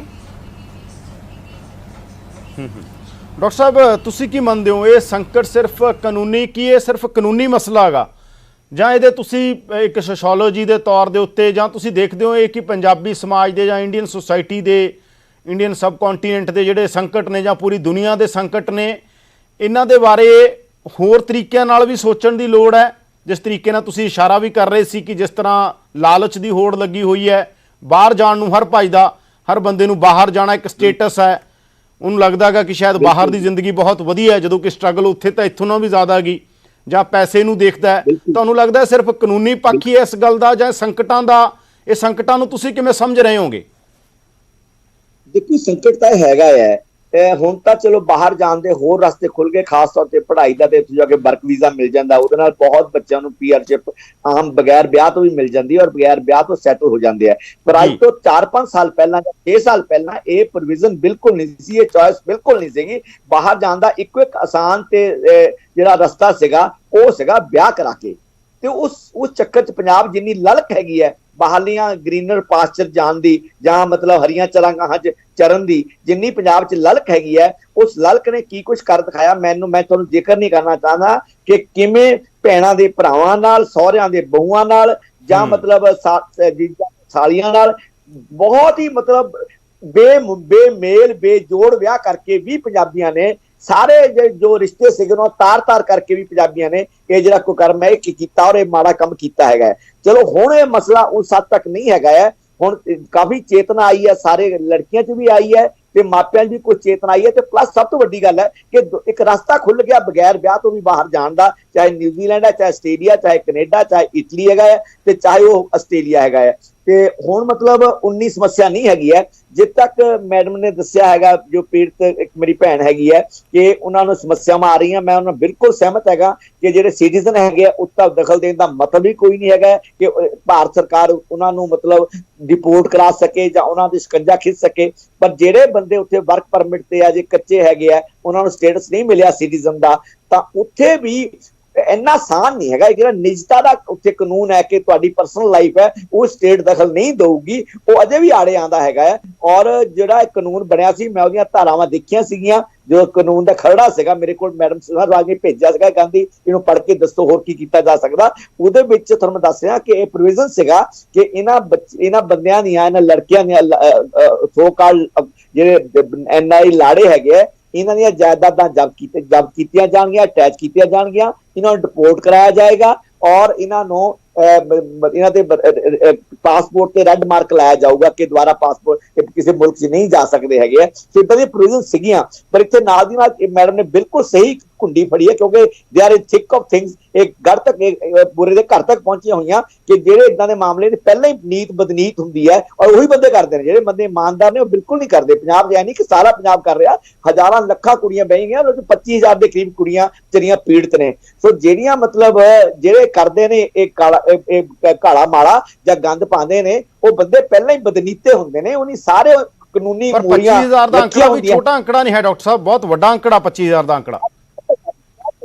ਉਹਨਾਂ ਨੇ ਜੀ ਮੋਰੀਆਂ ਰੱਖੀਆਂ ਹੁੰਦੀਆਂ ਕਾਨੂੰਨੀ, ਜਿਵੇਂ ਇਹਨਾਂ ਕਿਹਾ ਕਿ ਪਹਿਲਾਂ ਹੀ ਬੇਦਖਲ ਕਰ ਦਿੰਦੇ ਆ ਜਾਂ ਉਹਨਾਂ ਦੇ ਨਾਂ ਤੇ ਜ਼ਮੀਨ ਜਾਇਦਾਦ ਰਹਿਣ ਨਹੀਂ ਦਿੰਦੇ, ਘਰ ਵੀ ਉਹਨਾਂ ਦੇ ਨਾਂ ਤੇ ਨਹੀਂ ਰਹਿਣ ਦਿੰਦੇ। ਸੋ ਅਜਿਹੀ ਹਾਲਤ ਜਿਹੜਾ ਕਾਨੂੰਨ ਹੈ ਉਹ ਵੀ ਸਖਤ ਹੋਣ ਦੇ ਬਾਵਜੂਦ ਵੀ ਕੁਝ ਨਹੀਂ ਕਰ ਸਕਦਾ, ਕਿਉਂਕਿ ਅਕਸਰ ਤਾਂ ਜਿਹੜੀ ਲੜਾਈ ਉਹ ਤਾਂ ਕਾਨੂੰਨ ਨਹੀਂ ਲੜਨੀ ਨਾ, ਕੋਈ ਐ ਤਾਂ ਹੈ ਨਹੀਂ ਕਿ ਸਿੱਧੇ ਚੁੱਕ ਕੇ ਡਾਂਗ ਮਾਰਾਂਗੇ ਜਾਂ ਮਤਲਬ ਸਿੱਧਾ ਬਦਲਾ ਲੈ ਲਵਾਂਗੇ। ਸੋ ਉਹ ਵੀ ਮੈਡਮ ਨੇ ਬਿਲਕੁਲ ਸਹੀ ਨੋਟ ਕੀਤੀ ਕਿਉਂਕਿ ਇਹ ਬਹੁਤ ਗੰਭੀਰ, ਇਹ ਬੜੇ ਇਸ ਮਾਮਲੇ 'ਚ ਇਸੇ ਕਰਕੇ ਡਾਕਟਰ ਸਾਹਿਬ ਤੁਸੀਂ ਜਿਹੜਾ ਸਵਾਲ ਪੁੱਛਿਆ ਸੀ ਇਸੇ ਕਰਕੇ ਪੁੱਛਿਆ ਸੀ, ਤੁਹਾਨੂੰ ਲੱਗਦਾ ਨਹੀਂ ਇਹ ਕਾਨੂੰਨੀ ਸੰਕਟ ਨਾਲੋਂ ਵੱਡਾ ਸਮਾਜਿਕ ਸੰਕਟ ਹੈ, ਸੱਭਿਆਚਾਰਕ ਸੰਕਟ ਹੈ, ਆਰਥਿਕ ਸੰਕਟ ਵੀ ਕਹਿ ਸਕਦੇ ਹਾਂ ਅਸੀਂ, ਕਿਉਂਕਿ ਬੰਦੇ ਨੂੰ ਲੱਗਦਾ ਹੈਗਾ ਕਿ ਮੈਂ ਜਾ ਕੇ ਉੱਥੇ, ਉਹ ਸਾਰੇ ਸੰਕਟਾਂ ਦੇ ਉੱਤੇ ਤਾਂ ਪੰਜਾਬ 'ਚ ਕੋਈ ਗੱਲ ਨਹੀਂ ਨਾ ਹੋ ਰਹੀ, ਨਾ ਇੰਟੈਲੈਕਚੁਅਲਸ ਹੋ ਰਹੀ ਹੈ, ਨਾ ਸੋਸ਼ਲ ਮੂਵਮੈਂਟਸ 'ਚ ਹੋ ਰਹੀ ਹੈ, ਨਾ ਪੰਜਾਬ ਦੇ ਉਹਨਾਂ ਘੇਰਿਆਂ 'ਚ ਹੋ ਰਹੀ ਹੈ ਜਿਨ੍ਹਾਂ 'ਚ ਹੋਣੀ ਚਾਹੀਦੀ ਹੈ, ਨਾ ਉਹਨਾਂ ਦਾ ਕੋਈ ਇਹਦਾ ਕੋਈ ਬਦਲ ਹੈ। ਬਿਲਕੁਲ ਜੀ, ਅਸਲ ਜਿਹੜਾ ਨਿਗਾਰ ਆਇਆ ਹੋਇਆ ਸਮਾਜਿਕ ਨਿਗਾਰ ਹੈਗਾ, ਉਹਦੀ ਇੱਕ ਮੈਨੀਫੈਸਟੇਸ਼ਨ ਹੈ ਜਿਹੜੀ 5-7-10 ਸਾਲ ਤੋਂ ਸਾਹਮਣੇ ਆ ਰਹੀ ਹੈ, 15 ਸਾਲ ਤੋਂ ਸਾਹਮਣੇ ਆ ਰਹੀ ਹੈ। ਪਹਿਲਾਂ ਥੋੜੀ ਸੀ, ਹੌਲੀ ਹੌਲੀ ਵੱਧਦੀ ਹਜ਼ਾਰਾਂ 'ਚ ਹੁਣ 25,000 ਦੇ ਕਰੀਬ ਇਹ ਪੀੜਤ ਲੜਕੀਆਂ ਨੇ ਹੈਗਾ। ਸੋ ਇਹ ਸਮਾਜਿਕ ਨਿਗਾਰ ਦੀ ਨਿਸ਼ਾਨੀ ਹੈ, ਜਿਹੜਾ ਕਿ ਆਰਥਿਕ ਸੰਕਟ ਜਿਹਦੇ ਚੋਂ ਇਹ ਪੈਦਾ ਹੁੰਦਾ ਹੈਗਾ, ਲਾਲਚ ਵੀ ਉੱਥੋਂ ਪੈਦਾ ਹੁੰਦਾ। ਇਹ ਹਿੰਦੁਸਤਾਨ 'ਚ ਕੋਈ ਚੱਜਦਾ ਰੁਜ਼ਗਾਰ ਨਹੀਂ ਹੈ ਬੱਚਿਆਂ ਨੂੰ, ਉਸ ਤੋਂ ਹੀ ਪੈਦਾ ਹੁੰਦਾ। ਪਰ ਇਸ ਦੇ ਬਾਵਜੂਦ ਜੋ ਉਹਨਾਂ ਨੇ ਕੀਤਾ ਹੈਗਾ, ਇਸ ਤਰ੍ਹਾਂ ਦੇ ਸੰਕਟ 'ਚ ਬਹੁਤ ਹੋਰ ਲੋਕ ਵੀ ਹੋਣਗੇ, ਪਰ ਇਹ ਬਦਨੀਤੇ ਬੰਦੇ, ਬੇਈਮਾਨ ਬੰਦੇ ਨੇ ਜਿਨ੍ਹਾਂ ਨੇ ਇਸ ਤਰ੍ਹਾਂ ਕੁੜੀਆਂ ਨੂੰ ਖਰਾਬ ਕੀਤਾ, ਸਰੀਰਕ ਤੌਰ ਤੇ ਵੀ, ਮਾਨਸਿਕ ਤੌਰ ਤੇ ਵੀ। ਨਾ ਉਹ ਵਿਆਹੀਆਂ 'ਚ ਨੇ, ਨਾ ਉਹ ਕੁਆਰੀਆਂ 'ਚ ਨੇ। ਸਾਨੂੰ ਪਤਾ ਸਮਾਜ ਕਿਵੇਂ ਦੇਖਦਾ ਛੱਡੀਆਂ ਕੁੜੀਆਂ ਨੂੰ, ਜਾਂ ਉਹਨਾਂ ਨੂੰ ਦੁਬਾਰਾ ਵਿਆਹ ਕਰਾਉਣਾ ਕਿੰਨਾ ਮੁਸ਼ਕਲ ਹੁੰਦਾ, ਕਿਸ ਹੀਣ ਭਾਵਨਾ ਦੇਖਦਾ ਹੈਗਾ। ਸੋ ਉਹਨਾਂ ਨੇ ਜੇ ਸਮਾਜਿਕ ਸੰਕਟ 'ਚ ਵੀ ਸੁੱਟਿਆ ਹੈਗਾ, ਅਖਲਾਕੀ ਸੰਕਟ ਸੁੱਟਿਆ ਹੈਗਾ, ਇਸ ਦਾ ਜ਼ਰੂਰ ਇਹਨਾਂ ਬੰਦਿਆਂ ਨੂੰ ਸਜ਼ਾ ਮਿਲਣੀ ਚਾਹੀਦੀ ਹੈਗੀ ਹੈ। और मैं फिर कहना, जो कोई एक अद्धी कुड़ी ने भी कुछ एक काम किया है उन्होंने भी सजा मिलनी चाहिए है, ताकि समाज में कुछ तगड़ा सुनेहा जाए कि ਜਿਹੜੇ ਬੰਦੇ ਇਸ ਤਰ੍ਹਾਂ ਦੇ ਜਿਹੜਾ ਮਤਲਬ ਵਿਹਾਰ ਕਰਨਗੇ, ਜਾਂ ਗੈਰ ਕਾਨੂੰਨੀ ਜਾਂ ਗੈਰ ਮਨੁੱਖੀ ਵਿਹਾਰ ਕਰਨਗੇ, ਉਹ ਸੁੱਕੇ ਨਹੀਂ ਜਾਣਗੇ। ਉਹਨਾਂ ਨੂੰ ਡਰ ਹੋਵੇ ਕਿ ਜੇ ਸਖਤ ਕਾਨੂੰਨ ਦਾ ਕਿ ਉਹਨਾਂ ਨੂੰ ਵੀ ਕੱਲ ਨੂੰ ਉਹ ਭੁਗਤਣਾ ਪੈ ਸਕਦਾ, ਜਿਹੜਾ ਜੇ ਕੁੜੀਆਂ ਭੁਗਤ ਰਹੀਆਂ ਨੇ। ਜਿਹੜਾ ਸਾਰਾ ਪੰਜਾਬ ਦੇ 25,000 ਜਿਹੜੀ ਨੌਜਵਾਨ ਕੁੜੀਆਂ ਜਿਹੜੀਆਂ ਮਤਲਬ ਅੱਧ ਵਿਚਾਲ ਅੱਧ ਸਮਾਨ ਲਟਕਦੀਆਂ, ਉਹਨਾਂ ਦੇ ਮਾਪੇ ਵੀ ਨਾ ਜਿਉਂਦਾ ਚ ਨਾ ਮਰਿਆ ਚ ਨਾ ਬਾਹਰ ਨਿਕਲਦੇ ਨੇ, ਉਹ ਡਿਪਰੈਸ਼ਨ ਦਾ ਸ਼ਿਕਾਰ ਨੇ। ਕਈਆਂ ਨੇ ਖੁਦਕਸ਼ੀਆਂ ਵੀ ਕਰ ਲਈਆਂ, ਕਈਆਂ ਕੁੜੀਆਂ ਨੇ ਖੁਦਕਸ਼ੀਆਂ ਕਰ ਲਈਆਂ, ਮੇਰੇ ਕੋਲ ਉਦਾਹਰਨਾਂ ਨੇ ਹੈਗਾ। ਸੋ ਇਹੋ ਜਿਹਾ ਸੰਤਾਪ ਹੈਗਾ। ਤੁਸੀਂ ਇਸ ਤੇ ਚਰਚਾ ਕਰਾ ਕੇ ਬਹੁਤ ਸਮਾਜ ਨੂੰ ਵੀ, ਪੰਜਾਬ ਨੂੰ ਵੀ, और खास करके पीड़ित औरतों को एक बहुत बड़ा हलारा मिलूगा आज की ਤੁਹਾਡੀ ਚਰਚਾ ਤੋਂ ਬਾਅਦ, कि समाज का फिर मुड़ के मुद्दा बनूगा। सियासी पार्टियां बोलणगियां, MPs MLA बोलणगे, और लाजमी तौर पर इन्हां पीड़ित औरतों को ਕੋਈ ਨਾ ਕੋਈ ਰਾਹਤ ਇਸ ਤੋਂ ਅਗਲੇ ਕਦਮ 'ਚ ਮਿਲੂਗੀ। ਇੱਕ ਹੋਰ ਕੋਈ ਕੁਛ ਨਾ ਕੁਛ ਕਿਸੇ ਰੂਪ ਵਿੱਚ ਵੱਡੀ ਪੱਧਰ ਤੇ ਰਾਹਤ ਸਾਨੂੰ ਆਸ ਰੱਖਣੀ ਚਾਹੀਦੀ ਹੈ ਜੀ। ਚਰਨਪਾਲ ਜੀ, ਕੀ ਇਹ ਜਿਹੜੀ ਚਰਚਾ ਆਪਾਂ ਕਰ ਰਹੇ ਹਾਂ ਕਿ ਸਮਾਜਿਕ ਸੰਕਟ ਵੀ ਨੇ, ਸੱਭਿਆਚਾਰਕ ਵੀ ਨੇ, ਕਾਨੂੰਨੀ ਪੱਖ ਦੇ ਜਿਹੜੇ ਕਾਨੂੰਨ ਦੇ ਲੋਕ ਨੇ, ਵਕੀਲ ਨੇ, ਤੁਹਾਡੇ ਸੈਮੀਨਾਰ ਹੁੰਦੇ ਹੋਣਗੇ, ਜੱਜ ਨੇ, ਕੀ ਕਿਤੇ ਚਰਚਾਵਾਂ ਜਿਹੜੀਆਂ ਆਪਾਂ ਪਹਿਲਾਂ ਸਵਾਲ ਕੀਤਾ ਸੀ ਇਹਦੀ ਅਮੈਂਡਮੈਂਟ ਨੂੰ ਲੈ ਕੇ, ਨਵੀਆਂ ਚੀਜ਼ਾਂ ਫਰੇਮ ਹੋਣ ਨੂੰ ਲੈ ਕੇ, ਨਵੇਂ ਤਰੀਕੇ ਨਾਲ, ਜਿੰਨੇ ਬੁਰੇ ਤਰੀਕੇ ਨਾਲ ਸਮਾਜ ਬਦਲ ਰਿਹਾ, ਜੇ ਆਪਾਂ ਐ ਕਹੀਏ, ਚੰਗੇ ਤਰੀਕੇ ਨਾਲ ਤਾਂ ਨਹੀਂ ਬਦਲ ਰਿਹਾ, ਜਿੰਨੇ ਬੁਰੇ ਤਰੀਕੇ ਨਾਲ ਸਮਾਜ ਬਦਲ ਰਿਹਾ ਉਹਦੇ ਮੁਤਾਬਕ ਕਾਨੂੰਨ ਨਿਯਮ ਉਹਦੇ ਮੁਤਾਬਕ ਹੋਣ, ਅਦਾਲਤਾਂ ਤੇ ਕਾਨੂੰਨ ਹੋਣ, ਇਹਨੂੰ ਲੈ ਕੇ ਕੋਈ ਚਰਚਾ ਹੁੰਦੀ ਹੈ ਤੁਹਾਡੀ ਕਮਿਊਨਿਟੀ 'ਚ? ਦੇਖੋ, ਮੈਂ ਤੁਹਾਨੂੰ ਬਿਲਕੁਲ ਇਹ ਗੱਲ ਕਲੀਅਰ ਕਰ ਦੇਣੀ ਚਾਹੁੰਦਾ ਹੈ ਕਿ ਕਿਉਂਕਿ ਜਿਹੜਾ ਮੈਂ ਸੁਣ ਪਾ ਰਿਹਾ ਉਹ ਸਾਰਾ ਇਹ ਹੈ ਵੀ ਹਾਂ ਇਹ ਪ੍ਰੋਬਲਮ ਹੈ, ਇਹ ਵਿਕਟਮ ਹੈ। ਕੁਐਸਚਨ ਤੇ ਇਹ ਹੈ ਵੀ ਹੱਲ ਕੀ ਹੈ। ਹੱਲ ਹਰ ਨੂੰ ਪਤਾ ਵੀ ਇਹ ਪ੍ਰੋਬਲਮ ਅੱਜ ਦੀਆਂ ਜਿਹੜੀਆਂ ਲੜਕੀਆਂ ਨੇ ਉਹ ਬੇਸਿਕਲੀ ਪੰਜਾਬ ਦੀਆਂ ਮੈਕਸਿਮਮ ਫੇਸ ਕਰ ਰਹੀਆਂ ਨੇ। ਕੁਐਸਚਨ ਹੱਲ ਦਾ ਆਪਾਂ ਸ਼ੁਰੂ ਕੀਤਾ ਸੀ, ਐਕਟ ਬਣ ਗਿਆ, ਐਕਟ ਦੇ ਵਿੱਚ FIR 2 ਗਈਆਂ, ਪਾਸਪੋਰਟ ਇੰਪਾਊਂਡ ਹੋ ਗਏ। ਮੈਂ ਹੁਣ ਸੁਣ ਰਿਹਾ ਸੀ, ਜਿੱਥੋਂ ਤੱਕ ਮੈਂ ਅੰਡਰਸਟੈਂਡ ਕਰ ਪਾ ਰਿਹਾ ਸੀ, ਵੀ ਕਿਸੇ ਦੇ ਪਾਸਪੋਰਟ ਰੱਦ ਵੀ ਹੋ ਗਏ। ਕੁਐਸਚਨ ਤਾਂ ਸਰ ਫਿਰ ਉਹੀ ਖੜੇ ਦਾ ਖੜਾ ਹੈ ਵੀ ਜਿਹਦੇ ਤੇ ਪਰਚਾ ਹੋ ਗਿਆ, ਜਿਹੜਾ ਫੋਰਨ 'ਚ ਬੈਠਾ ਹੋਇਆ ਉਹਨੂੰ ਇੰਡੀਆ ਦੇ ਵਿੱਚ ਲਿਆ ਕੇ ਕਾਨੂੰਨ ਦੇ ਅੱਗੇ ਪੇਸ਼ ਕਰਕੇ ਸਜ਼ਾ ਕਿਵੇਂ ਦਿਵਾਉਣੀ ਹੈ। ਉਹ ਐਕਟ ਪਾਸ ਕਰਨਾ ਹੈ ਪਾਰਲੀਮੈਂਟ ਨੇ, ਚਾਹੇ ਉਹ ਸੈਂਟਰਲ ਗਵਰਨਮੈਂਟ ਪਾਸ ਕਰੇ, ਚਾਹੇ ਉਹ ਸਟੇਟ ਲੈਜਿਸਲੇਚਰ ਪਾਸ ਕਰੇ। ਕੁਐਸਚਨ ਤੇ ਉੱਥੇ ਖੜਾ ਹੈ। ਮੈਂ MP ਸਾਹਿਬ ਸੋਚਦਾ ਵੀ ਇਹ ਸਾਰੇ MP ਸਾਹਿਬਾਨਾਂ ਦੀ ਸੋਚ ਹੋ ਜੇ, ਉਹ ਬੈਠ ਕੇ ਐਕਟ ਬਣਾ ਦੇਣ 2 ਦਿਨ 'ਚ। ਕੁਐਸਚਨ ਜੁਡੀਸ਼ਰੀ ਨੇ ਇੰਪਲੀਮੈਂਟ ਕਰਨਾ। ਪਾਰਲੀਮੈਂਟ ਇਸ 'ਚ ਕੋਈ ਅਹਿਮ ਭੂਮਿਕਾ ਨਿਭਾ ਸਕਦੀ ਹੈ। ਸਰ, ਪਾਰਲੀਮੈਂਟ ਐਕਟ ਬਣਾਊਗੀ ਤਦੇ ਜੱਜਸ ਤੇ ਐਡਵੋਕੇਟ ਉਹਨੂੰ ਇੰਪਲੀਮੈਂਟ ਕਰਾਣਗੇ ਨਾ। ਹੁਣ ਜਿੰਨਾ ਕ ਐਕਟ ਬਣਿਆ, FIR ਕਰਤੀ ਕਮਿਸ਼ਨ ਨੇ, ਪ੍ਰਾਪਰਟੀ ਅਟੈਚ ਹੋਊਗੀ, ਜੇ ਕਿਸੇ ਦੇ ਨਾਂ ਤੇ ਪ੍ਰਾਪਰਟੀ ਅਟੈਚ ਕਰਨ ਦਾ ਪ੍ਰਾਵਧਾਨ ਹੈ, ਪ੍ਰਾਪਰਟੀ ਅਟੈਚ ਹੋ ਜਾਊਗੀ। ਕੁਐਸਚਨ ਤੇ ਜਿਹੜਾ ਦੋਸ਼ੀ ਹੈ ਬਾਹਰ ਬੈਠਾ ਉਹਨੂੰ ਐਕਸਟਰਾਡਾਈਟ ਕਰਕੇ ਇੰਡੀਆ ਲਿਆ ਕੇ ਪ੍ਰੋਸੀਕਿਊਟ ਕਿੱਦਾਂ ਕਰਨਾ ਹੈ, ਉਹਦੇ ਵਾਸਤੇ ਕੌਣ ਬਣਾਏਗਾ ਐਕਟ? ਪਾਰਲੀਮੈਂਟ। ਕੌਣ ਇੰਪਲੀਮੈਂਟ ਕਰਾਏਗਾ? ਕੋਰਟਸ ਹੈਗੀਆਂ ਨੇ। ਸੋ ਸਿਚੁਏਸ਼ਨ ਨੂੰ ਹਾਂ ਯੂਜੂਅਲੀ ਮੈਂ ਗੱਲਾਂ ਬਹੁਤ ਅੱਛਾ ਉਹਨਾਂ ਦਾ ਵਿਊ ਹੈ ਵੀ ਹਾਂ ਐਟਲੀਸਟ ਕਿਸੇ MP ਸਾਹਿਬਾਨ ਨੂੰ ਦਰਦ ਦਾ ਪਤਾ ਹੈ, ਬਹੁਤ ਅੱਛੀ ਗੱਲ ਹੈ। ਇਹਨੂੰ ਪ੍ਰੈਕਟੀਕਲ ਲਿਆ ਕੇ ਹੱਲ ਕੱਢੋ, ਚਾਹੇ 25,000 ਹੋਣ, ਚਾਹੇ 2500 ਹੋਵੇ। 25,000 ਦਾ ਅੰਕੜਾ ਸਮਾਲ ਪੰਜਾਬ ਵਾਸਤੇ ਬਹੁਤ ਵੱਡਾ ਹੈ ਸਰ। ਬਿਲਕੁਲ ਯੈਸ, ਬਿਲਕੁਲ। ਬਾਗੜੀ, ਸਾਡੇ ਕੋਲ ਟਾਈਮ ਇੰਨਾ ਹੀ ਸੀ। ਬਿਲਕੁਲ ਤੁਸੀਂ ਠੀਕ ਕਿਹਾ ਕਿ ਪਾਰਲੀਮੈਂਟ 'ਚ ਵੀ ਕੁਝ ਹੋਵੇ। ਜਿਹੜੀ ਗੱਲ ਹੁੰਦੀ ਹੈ ਕਿ ਜੁਡੀਸ਼ੀਅਲ ਰਿਫਾਰਮ ਦੀ ਜਾਂ ਬਹੁਤ ਸਾਰੀਆਂ ਇਸ ਤਰ੍ਹਾਂ ਦੀ ਗੱਲ ਹੁੰਦੀ ਹੈ ਕਿ ਕੁਝ ਨਵੀਆਂ ਚੀਜ਼ਾਂ ਨਵੇਂ ਜ਼ਮਾਨੇ ਦੇ ਹਿਸਾਬ ਨਾਲ ਸਾਡੀ ਪੋਲਿਟਿਕਸ ਦੇ ਅੰਦਰ ਵੀ, ਸਾਡੀ ਜੁਡੀਸ਼ਰੀ ਦੇ ਅੰਦਰ ਵੀ ਔਰ ਸਾਡੇ ਵੱਖ-ਵੱਖ ਇੰਸਟੀਟਿਊਸ਼ਨ ਦੇ ਅੰਦਰ ਆਉਣੀਆਂ ਚਾਹੀਦੀਆਂ ਨੇ। ਜਿਸ ਤਰੀਕੇ ਨਾਲ ਸਮਾਜ ਬਦਲਿਆ ਉਸੇ ਤਰੀਕੇ ਨਾਲ ਇੰਸਟੀਟਿਊਸ਼ਨ ਵੀ ਬਦਲਣੇ ਚਾਹੀਦੇ। ਅਗਰ ਇੰਸਟੀਟਿਊਸ਼ਨ ਬਦਲਣਗੇ ਤਾਂ ਸ਼ਾਇਦ ਇਨਸਾਫ ਦੀ ਲੜਾਈ ਸੌਖੀ ਹੋਏਗੀ। ਸਭ ਦਾ ਬਹੁਤ-ਬਹੁਤ ਧੰਨਵਾਦ। ਤਾਂ ਚਰਚਾ ਅਸੀਂ ਇਹੀ ਕਰ ਰਹੇ ਸੀ ਕਿ ਉਹਨਾਂ ਲਾੜਿਆਂ ਤੇ ਹੁਣ ਕਾਰਵਾਈਆਂ ਹੋਈਆਂ ਨੇ ਜਿਹੜੇ ਇਹਨਾਂ ਕੁੜੀਆਂ ਨੂੰ ਛੱਡ ਕੇ ਗਏ ਨੇ, ਉਹਨਾਂ ਤੇ ਆਉਣ ਵਾਲੇ ਸਮੇਂ 'ਚ ਵੀ ਕਾਰਵਾਈਆਂ ਹੋਰ ਹੋ ਸਕਦੀਆਂ ਨੇ, ਹੋਣੀਆਂ ਚਾਹੀਦੀਆਂ ਨੇ ਤਾਂ ਕਿ ਸਮਾਜ 'ਚ ਇੱਕ ਸਹੀ ਮੈਸੇਜ ਆਵੇ। ਤੁਸੀਂ ਦੇਖ ਰਹੇ ਸੀ ਪ੍ਰਾਈਮ ਟਾਈਮ। ਅੱਗੇ ਦੇਖੋ ਦੇਸ਼ ਦੁਨੀਆ ਦੀਆਂ ਵੱਡੀਆਂ ਖਬਰਾਂ।